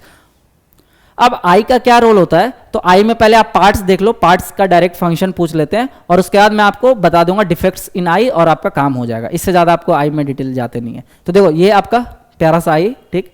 इसके आगे सबसे पहले होता है आपका कॉर्निया, जहाँ से आपकी लाइट क्या करती है, एंटर करती है। फिर आपका आता है आइरिस। तो आइरिस जो होता है वो क्या करता है, आपके प्यूपिल के साइज को कंट्रोल करता है। और प्यूपिल क्या होता है, जहां से आपके लाइट आंखों में अंदर जाती है। अब कितना जाएगी, जो आपके लाइट का रिफ्रैक्शन होता है ये प्यूपिल पे डिपेंड करता है। तो जो काला वाला देखते हो ना अपने आंखों के अंदर, ये क्या होता है, आपका प्यूपिल होता है। और आइरिस है ये आपका कंट्रोल कर रहा है। मान के चलो ज्यादा लाइट देखते हो, ज्यादा लाइट आंखों पे आता है तो अपने आप जो हमारा प्यूपिल का साइज होता है छोटा हो जाता है। वो कौन छोटा कर रहा है, आइरिस कर रहा है। तो ये चीज समझ आया। फिर यहाँ पे सिलियरी मसल होता है, ठीक है, सिलियरी बॉडी। ये आपका क्या करता है, आपका फ्लेक्सिबिलिटी प्रोवाइड कराता है, मतलब जो आपका पूरा आंखों का साइज छोटा बड़ा करने में हेल्प करता है। फिर देखो लेंस। तो लेंस आपके पता ही आंखों में लेंस है, तो लाइट जो है आपके पहले आंखों में जाती है, फिर वो रिफ्रैक्ट होती है। रिफ्रैक्ट होके आपका जो कोई भी इमेज का ना आपके आंखों में उल्टा इमेज फॉर्म होता है, उसको ब्रेन हमारा प्रोसेस करके सीधा करता है। तो जैसे आप कोई मूवी भी देखते हो ना, तो मूवी भी जो आपका स्क्रीन पे आप देखते हो तो वो इमेज उल्टी रहती है, लेकिन स्क्रीन पे हमें सीधी इमेज दिखती है। तो मूवी वगैरह में जो आपका इमेज फॉर्म होता है रियल एंड इन्वर्टेड होता है, राइट। और वर्चुअल इमेज हम किसको बोलेंगे, जो कि हमें मिरर के पीछे दिख रही है, ठीक है, वो आपका वर्चुअल इमेज हो जाता है। फिर ये सब का इतना इंपॉर्टेंट नहीं है। फिर देखो रेटिना। अब रेटिना पे ही जो आपका इमेज का फॉर्मेशन हो रहा है ना, कुछ भी आप देख रहे हो तो उसका फॉर्मेशन कहाँ पे होता है, आपके रेटिना में होता है। और उसके बाद रेटिना में आपके फिर कॉन्स और रॉड्स करके होते हैं, दो आपके सेल होते हैं जो कि आपके डिटेक्ट करते हैं कि ब्लैक एंड व्हाइट है या फिर कलरफुल है आपका जो ऑब्जेक्ट है। उसके बाद फिर यहाँ पे ऑप्टिक नर्व होता है, जहाँ से आपके सारे सिग्नल्स पास होती है ब्रेन को, और उसके बाद फिर आपका ब्रेन फॉर्म करता है। और बाकी विट्रस बॉडी, ये लिक्विड होता है अपनी आंखों में, ये होना बहुत ज़रूरी है, तभी आपका आई सही से फंक्शन करता है। तो ये बेसिक चीज़ें थी, आपको पता होनी चाहिए। अब मेन जो है वो है डिफेक्ट। तो मेजर पार्ट्स एंड फंक्शन मैंने बता दिया, cornea, iris, प्यूपिल, lens, ciliary muscle, retina. आप एक एक करके देख सकते हो, एक एक लाइन में डेफिनेशन है, आपका काम आसान है। तो जब आपको डॉक्यूमेंट शेयर किया जाएगा आप आराम से पढ़ लेना, गो थ्रू कर लेना, आपका काम हो जाएगा। बाकी मैंने एक्सप्लेन बेसिकली ब्रीफली में कर दिया। फिर देखो वर्किंग ऑफ द आई। तो अब कैसे आई वर्क करता है, तो सबसे पहले light enters through the cornea, then pupil controls the amount of light with help of iris. तो कितना लाइट आपके एंटर करेगा, ज्यादा लाइट होता है तो देखना आपका आंख ऑटोमेटिक बंद हो जाता है। तो ये डिसाइड कौन कर रहा है, आपका आइरिस डिसाइड कर रहा है, प्यूपिल डिसाइड कर रहा है। फिर light is focused by the lens onto the retina. उसके बाद जो भी लाइट आपके आंखों में एंटर करती है, तो जो आपके आंखों का लेंस होता है वो क्या करता है, फोकस करता है आपके रेटिना पे, और रेटिना पे आपके इमेज का फॉर्मेशन होता है। फिर वही इमेज से जो इमेज का सिग्नल होता है वो जाता है आपके ब्रेन में, ब्रेन आपका फिर प्रोसेस करता है और उसके बाद आपको इमेज दिखता है। तो देखो ये काम कितना फास्ट हो रहा है ना, इसकी फंक्शन कितनी फास्ट हो रहा है। इसलिए बोलते हैं ना गॉड इज ग्रेट। तो गॉड ने जो इंजीनियरिंग करके चले गए गॉड, वो हम नहीं कर सकते। ह्यूमन बीइंग तो बहुत मुश्किल है उस लेवल का परफेक्शन के साथ इंजीनियरिंग करना, तो इसलिए मानना चाहिए ना, भगवान है। अब देखो retina forms a real inverted image and optic nerve sends the signal to the brain which perceives the image as upright. तो ये चीज मैंने आपको ऑलरेडी बता दिया। अब देखो डिफेक्ट्स। तो डिफेक्ट्स में समझते हैं, थोड़ा लॉजिक से समझते हैं। मायोपिया क्या होता है, हाइपरमेट्रोपिया क्या होता है। तो मायोपिया को हम क्या बोलते हैं, नियर साइटेडनेस। मतलब अगर हमें पास की चीजें अच्छी सी दिख रही है लेकिन दूर की चीजें नहीं दिख रही है, तो उस बीमारी को क्या बोलेंगे हम, मायोपिया। अब इसमें कौन सा लेंस यूज करेंगे, तो देखो मैं आपको, आप खुद बताओगे यहाँ पे, मैं आपको सिनेरियो क्रिएट करके देता हूं, आप खुद लॉजिक लगाना कि यहाँ पे कौन सा लेंस लगेगा, और उसके बाद आपको कभी रटने की जरूरत नहीं पड़ेगी। नहीं तो बार बार क्या होता है ना, हम रटते हैं, अरे मायोपिया के लिए ये लेंस यूज करेंगे और हाइपरमेट्रोपिया के लिए ये करेंगे, और फिर एग्जाम के टाइम पे दिमाग कंफ्यूज हो जाता है, हम गलत मार्क करके आ जाते हैं। तो रटना नहीं है, एग्जाम में बेशक आपका 10 सेकंड ज्यादा लग जाए लेकिन लॉजिक लगा के आंसर करना है। तो मैं आपको बताता हूँ कैसे लॉजिक लगेगा। तो सबसे पहले देखो, मान के चलो यहाँ पे थोड़ा स्पेस है, मैं यहाँ पे आपको एक्सप्लेन कर देता हूँ। मान के चलो ये आपका आई है, ये आई है, ठीक है, और इसमें लेंस है। अब मायोपिया के केस में क्या हो रहा है कि हम बोल रहे हैं कि हमें पास की इमेज तो अच्छी से दिख रही है लेकिन दूर की इमेज अच्छे से नहीं दिख रही है। तो इस केस में क्या हो सकता है आपका, मान के चलो यहाँ पे रेटिना है, तो पास की अगर मान के चलो ऑब्जेक्ट हमने पास में रखा है, ठीक है, तो ये मान के चलो आपका ऑब्जेक्ट है, ठीक है। अब यहां से कोई रे आया तो ये आपके रेटिना पे जाके प्रॉपर फॉर्म कर रहा है इमेज, तभी तो आपको अच्छे से दिख रही है। तो मायोपिया के केस में आपको पास की चीजें तो अच्छी से दिख रही है क्योंकि रेटिना पे आपके एग्जैक्टली फॉर्म हो रहा है इमेज। लेकिन अब मान के चलो अगर हमने ऑब्जेक्ट को दूर कर दिया, यहां पे कर दिया ऑब्जेक्ट को, ठीक है, तो अब जो आपका फोकस है ना, मतलब जो आपका फोकस होना चाहिए, यहां से लेता हूं, तो आपके रेटिना से पहले ही वो फोकस हो जा रहा है, ये समझ आ रहा है। तो ओरिजिनल केस में अगर पास हम ऑब्जेक्ट को रख रहे हैं तो आपके प्रॉपर रेटिना पे जो आपका जो रे है वो इंटरसेक्ट कर रहा है, राइट। लेकिन अगर हम ऑब्जेक्ट को दूर रख रहे हैं तो वो रेटिना से थोड़ा पहले ही इंटरसेक्ट कर जा रहा है, तो हमें वो दिख नहीं रहा है। तो इमेज अगर आपको देखना है तो आपके रेटिना पे प्रॉपर वो फोकस होना चाहिए। तो अब खुद बताओ आप यहाँ पे कि हमें कन्वर्जिंग लेंस यूज करना चाहिए, डाइवर्जिंग लेंस यूज करना चाहिए, क्योंकि हमारे दूर वाले केस में क्या हो रहा है, आपका जो इमेज है पहले ही फॉर्म हो जा रहा है ना, रेटिना के पहले ही फॉर्म हो जा रहा है। मतलब इसको हमें खिसका के इधर करना है, रेटिना पे करना है। तो अगर किसी चीज को हमें खिसकाना है तो हम कौन सा लेंस यूज करेंगे, खुद दिमाग लगाओ। कन्वर्जिंग करेंगे क्या, बिल्कुल नहीं, डाइवर्जिंग करेंगे, है ना। कन्वर्जिंग कर देंगे तो ये तो और इधर आ जाएगा, लेकिन हमें क्या करना है, हमें खिसकाना है, तो मतलब हमें डाइवर्जिंग लेंस यूज करना होगा। तो डाइवर्जिंग लेंस आपका कौन सा है, बताओ बताओ। डाइवर्जिंग लेंस आपका कॉनकेव लेंस है, ठीक है। मतलब हम यहाँ पे कौन सा लेंस यूज करेंगे, कॉनकेव लेंस यूज करेंगे। तो मान के चलो ये वाला कॉनकेव लेंस हमने यूज किया, तो सबसे पहले आप क्या करेगा, ये पहले थोड़ा सा आपके रे को थोड़ा डाइवर्ज कर देगा ऐसे। उसके बाद आपके आंखों से जब आएगा तो ये आपके प्रॉपर जाके यहाँ पे मैप होगा। थोड़ा हॉश वॉश हो गया डायग्राम, ठीक है। आप डायग्राम पे मत जाओ, आप लॉजिक लगाओ। तो डाइवर्ज कर दिया पहले थोड़ा रे को, अब आपके रे ऐसे आ रहा है और अब प्रॉपर आपके किस पे, रेटिना पे जाके वो इंटरसेक्ट करेगा। चीजें समझ आ रही है। तो पहले हो रहा था मायोपिया के केस में, लेकिन हमने कॉनकेव लेंस लगा दिया, तो अब अपने ओरिजिनल पॉइंट पे रेटिना पे जाके जो आपका रे है वो कन्वर्ज कर रहा है, तो हमारे आंखों को अच्छे से फिर दिखाई देगा इमेज। समझ आ रहा है। वैसे ही अब हाइपरमेट्रोपिया के केस में देखो, तो हाइपरमेट्रोपिया में क्या बोलते हैं हम, फार साइटेडनेस। मतलब हमें दूर की चीजें तो अच्छी से दिख रही है लेकिन पास की चीज अच्छे से नहीं दिख रही है। क्यों, क्योंकि दूर अगर हम ऑब्जेक्ट को रख रहे हैं तब तो आपका जो ऑब्जेक्ट है, जो इमेज है, वो कहां पे फॉर्म हो रहा है, रेटिना में फॉर्म हो रहा है। लेकिन अगर हम पास में रख रहे हैं ऑब्जेक्ट को, तो जो आपका इमेज फॉर्म हो रहा है वो क्या हो रहा है, रेटिना के पीछे फॉर्म हो रहा है, मतलब यहां पे कहीं फॉर्म हो रहा है, राइट। अब बताओ हमें कन्वर्जिंग लेंस यूज करना चाहिए या डाइवर्जिंग लेंस यूज करना चाहिए। अब हमें इसको खिसकाना है ना इधर, इससे पिछले वाले केस में हमें इधर खिसकाना था, राइट हैंड साइड में खिसकाना था, लेकिन अभी हमें लेफ्ट हैंड साइड में खिसकाना है। तो हमें डाइवर्जिंग यूज करेंगे या कन्वर्जिंग यूज करेंगे, खुद दिमाग लगाओ।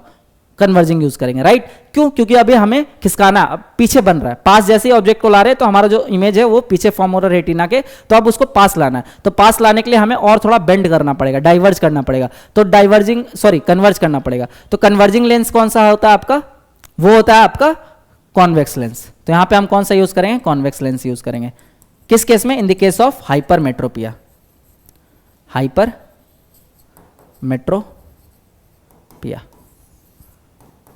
समझ आ रहा है चीजें।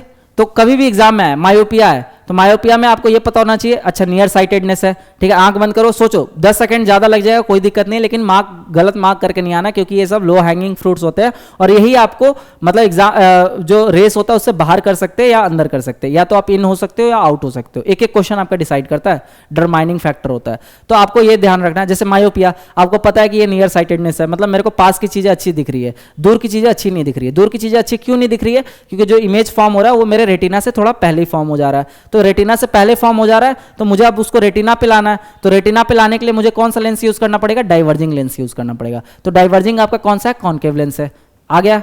फिर हाइपरमेट्रोपिया। हाइपरमेट्रोपिया में क्या केस हो रहा है कि मुझे दूर का चीज अच्छे से दिख रहा है, मतलब दूर वाला जो इमेज है वो प्रॉपर रेटिना पे फॉर्म हो रहा है, लेकिन जैसे ही पास ला रहे हैं हम ऑब्जेक्ट को, तो जो आपका इमेज है वो कहां फॉर्म हो रहा है, रेटिना के पीछे फॉर्म हो रहा है, राइट। मतलब सॉरी, रेटिना के इधर फॉर्म हो रहा है। तो अब हमें उस इमेज को रेटिना पे लाना है, तो हमें कन्वर्जिंग लेंस यूज करना होगा। तो कन्वर्जिंग लेंस आपका कौन सा लेंस है, कॉन्वेक्स लेंस है। तो हम हाइपरमेट्रोपिया के केस में कौन सा लेंस यूज करेंगे, आपका कन्वर्जिंग लेंस यूज करेंगे। अगर ये लॉजिक अगर आप समझ लिए, याद कर लिए ना, तो आपको कभी रटने की जरूरत नहीं पड़ेगी और फिर आप कभी गलत मार्क नहीं करोगे, तो आपकी एक्यूरेसी बहुत अच्छी हो जाएगी। समझ आ रहा है कैसे चीज रिलेट करनी है। अब देख लो, अब पढ़ लो थ्योरी, सब सिंपल है। Era myopia. Symptoms can see nearby object clearly, but distant ones appear blurry. Cause eyeball too long or lens too convex. ठीक है, हाई कर्वेचर। तो इमेज फॉर्म क्या हो रहा है, in front of retina, retina के front में form हो रहा है। तो इसलिए हम करेक्शन के लिए क्या कर रहे हैं, कॉनकेव लेंस यूज कर रहे हैं, मतलब डाइवर्जिंग लेंस। समझ आया, रटने की जरूरत पड़ी नहीं ना। फिर देखो हाइपरमेट्रोपिया। हाइपरमेट्रोपिया में सेम चीज, आईबॉल टू शॉर्ट और लेंस टू फ्लैट। तो जो इमेज फॉर्म हो रहा है बिहाइंड द रेटिना फॉर्म हो रहा है, मतलब रेटिना के पीछे। तो करेक्शन के लिए हम क्या यूज करें, कॉन्वेक्स लेंस यूज करें, मतलब कन्वर्जिंग लेंस। समझ आया, रटने की जरूरत है नहीं, रटने की जरूरत है। आप जाके जब आपको शेयर किया जाएगा डॉक्यूमेंट, 2-3 बार रिवाइज करोगे, आपका काम आसान। अब देखो प्रेस बायोपिया। प्रेस बायोपिया में क्या है, आपके दोनों ही आपके साइड खराब हो जाते हैं, मतलब आपको पास का ही नहीं दिखता है और दूर का ही नहीं दिखता है। तो मतलब जो आप लेंस यूज करोगे वो आप मिक्स लेंस यूज करोगे, कॉनकेव और कॉन्वेक्स दोनों लेंस, ठीक है। तो ये ज़्यादातर आपके ओल्ड एज में होता है, प्रेसबायोपिया, तो ये चीज़ याद रखना। तो difficulty focusing on both near and far object cause loss of elasticity of the lens and weakening of ciliary muscles, और ये ज़्यादातर आपके ओल्ड एज में होता है। करेक्शन बाई फोकल लेंसेज, मतलब आप कॉन्वेक्स और कॉनकेव दोनों लेंस यूज करोगे, राइट। अब आगे देखते हैं। फिर आपके एस्टिग्मेटिज्म, ये भी आपका एक सिम्टम है आई से रिलेटेड। क्या होता है? डिस्टर्ड और blurred vision at all distances. तो ये भी आपके हर डिस्टेंस पे, अगर पास रखो चाहे दूर रखो, आपको जो चीजें ब्लर दिखती हैं, ठीक है। तो ये किस वजह से होता है? Cause irregular curvature of the cornea और लेंस, और इसके करेक्शन के लिए हम सिलेंड्रिकल लेंसेस यूज करते हैं। तो ये टर्म याद रखना, ये आपका काइंड ऑफ आई डिफेक्ट है। उसके बाद कलर ब्लाइंडनेस, तो कलर ब्लाइंडनेस में आपको पता ही है कि आप कलर को डिस्टिंग्विश नहीं कर पाते हो, तो कहीं ना कहीं जो आपका रॉड और कॉन्स है उसमें डिफेक्ट आता है। तो symptoms, inability to distinguish between certain colours like red green, और कॉज क्या होता है आपका? Defect in cone cells of retina, right. तो मैंने बता दिया कोन सेल्स में अगर आपका डिफेक्शन होगा तो आप कलर को सही से डिटेक्ट नहीं कर पाओगे। फिर जेनेटिक एक्स लिंक, मतलब ये आपका जेनेटिक भी होता है कलर ब्लाइंडनेस, ऐसा नहीं है कि आपको कोई बीमारी अचानक से हो गई, जेनेटिक भी होता है ये। फिर correction, no complete cure, some special glasses available, तो इसका कोई परमानेंट सॉल्यूशन अवेलेबल नहीं है, कुछ सर्टेन ग्लासेस आते हैं। इसीलिए तो अगर मान के चलो कोई डिफेंस वगैरह में जाते हैं तो आपके मेडिकल में ये बहुत बड़ी क्राइटेरिया होती है। अगर आपको कलर ब्लाइंडनेस है ना तो आप मेडिकली आउट कर दिए जाते हो। कोई भी डिफेंस फोर्सेस या यूनिफॉर्म वाले जॉब में आप जाते हो तो वहाँ पे कलर ब्लाइंडनेस आपके मेडिकल में एक बहुत बड़ा रोल प्ले करता है। तो अगर आपको कलर ब्लाइंडनेस है तो आप यूनिफॉर्म वाली जॉब को मत चूज करना। लाइक अगर आप यूपीएससी दे रहे हो तो आईपीएस मत चूज करना, अगर आप बीपीएससी दे रहे हो तो डीएसपी वगैरह के लिए मत अप्लाई करना, और अगर आप मान चलो डिफेंस फोर्सेस में, आर्म फोर्सेस में जाना चाहते हो, सीएपीएफ में जाना चाहते हो, तो वहाँ पे तो आप मतलब यू कैन कंसिडर कि आप नहीं, आपका सिलेक्शन होगा, आप at the end medically out होने ही वाले हो अगर आपको कलर ब्लाइंडनेस है तो ये चीज़ अगर आप चेक भी करवा लेना। बहुत लोगों को तो पता ही नहीं होता कि हमें कलर ब्लाइंडनेस है, क्योंकि जेनेटिक होता है ना। अब देखते हैं आगे,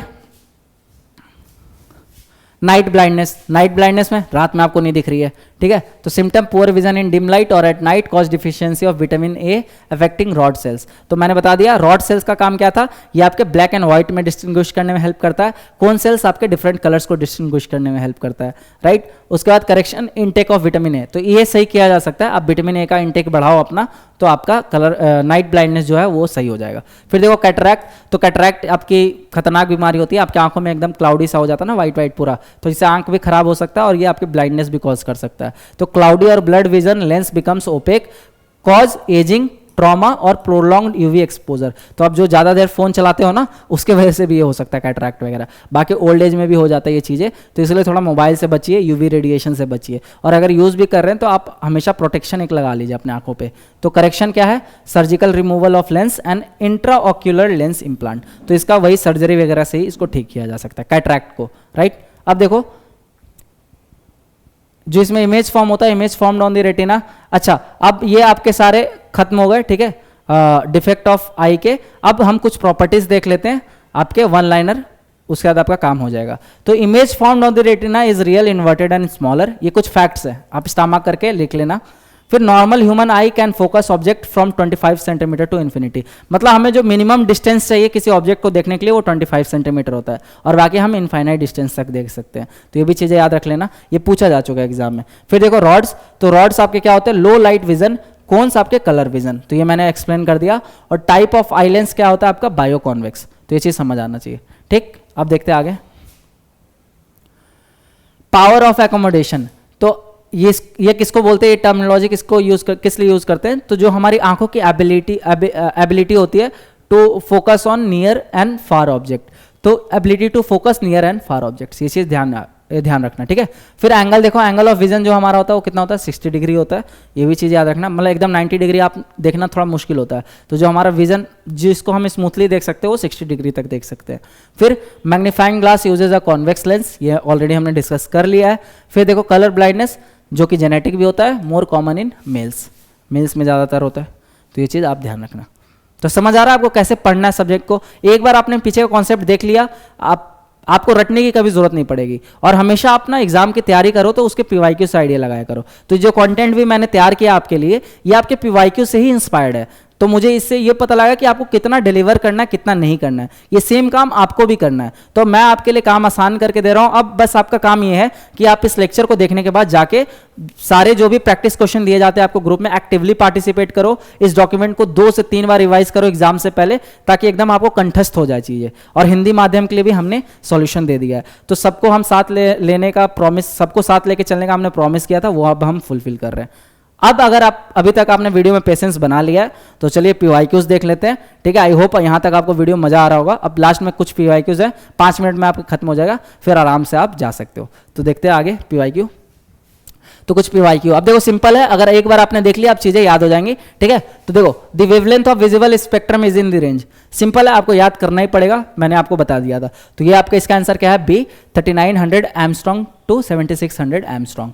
फिर देखो चूज द करेक्ट स्टेटमेंट, तो ये आपके सब BPSC में पूछे जा चुके हैं, वहीं से मैंने सिर्फ क्वेश्चन पिक किए हैं। बाकी UPPSC कोई दे रहा है तो वो उसके क्वेश्चन पिक कर सकता है, सॉल्व आपसे सबके हो जाएंगे क्वेश्चन। तो आप चाहो तो इसके अलावा भी जितने भी आप प्रीवियस ईयर क्वेश्चन आप उठा के सॉल्व कर सकते हो, कोई अदर स्टेट PSC के भी आपसे आराम से सॉल्व हो जाएंगे। तो ऐसा नहीं है कि ये सिर्फ लेक्चर BPSC के लिए ही डिजाइन किया गया है, अगर आप अदर स्टेट PSC भी दे रहे हो तो आपका काम आसान हो जाएगा। फिर देखो choose the wavelength correct statement, इसमें करेक्ट स्टेटमेंट आपको बताना है।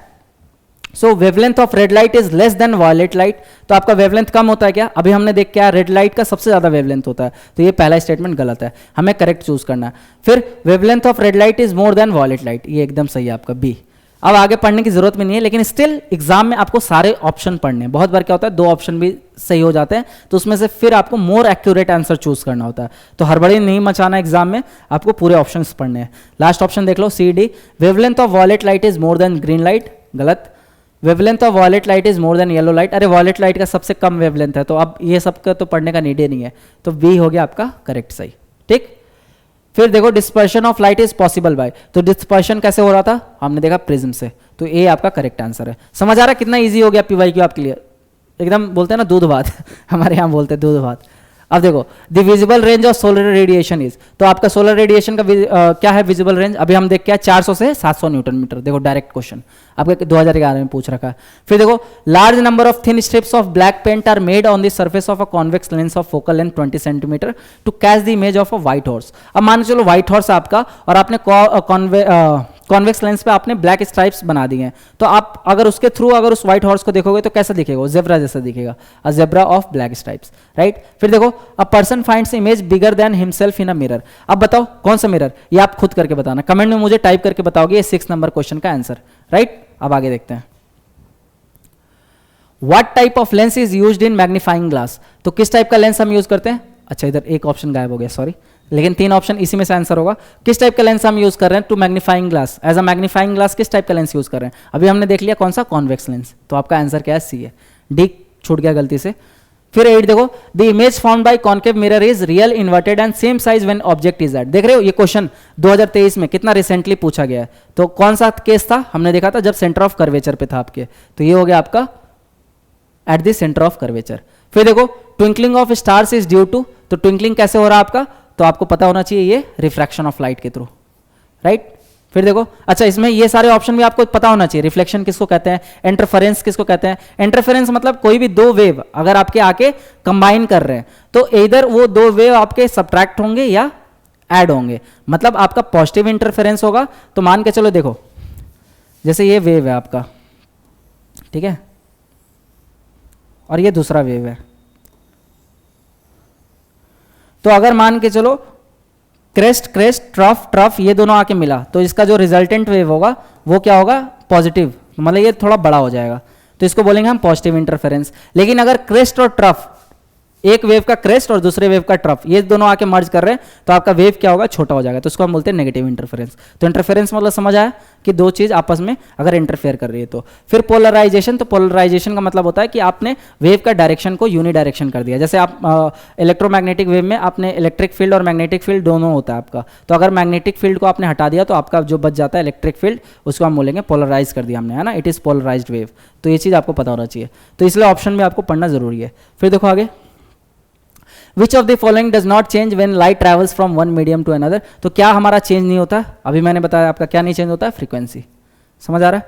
फिर देखो sky appears blue because blue colour is more in sunlight. अब स्काई क्यों ब्लू अपेयर करता है? क्योंकि भाई आपका ब्लू लाइट स्कैटर कर जाता है। क्यों ब्लू लाइट स्कैटर कर जाता है? क्योंकि उसकी वेवलेंथ कम होती है। तो देख लो, शॉर्ट वेव्स आर स्कैटर्ड मोर, खत्म, बी आंसर। बाकी ऑप्शन आप पढ़ सकते हो।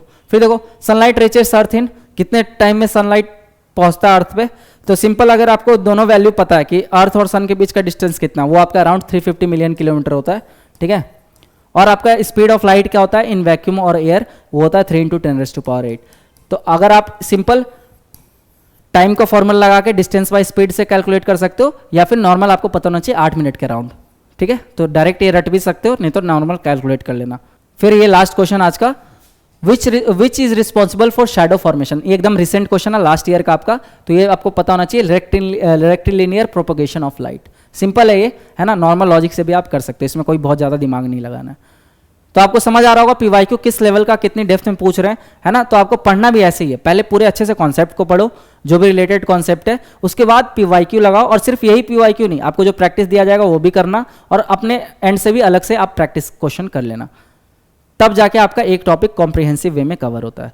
तो आई होप आप लोगों को मज़ा आ रहा होगा, ठीक है। अपना फीडबैक ज़रूर देना कि कैसा लगा लेक्चर, और क्या हमें इंप्रूवमेंट करने की नीड है, और हम आपके लिए क्या कर सकते हैं, सब आप कमेंट में खुल के बताया करो। और इस सीरीज़ को डिलीजेंटली फॉलो करते रहो, आपको डेफिनेटली हेल्प होने वाला अपने 71st BPSC प्रीलिम्स में। तो आज के लिए इतना ही, इस लेक्चर के लिए इतना ही।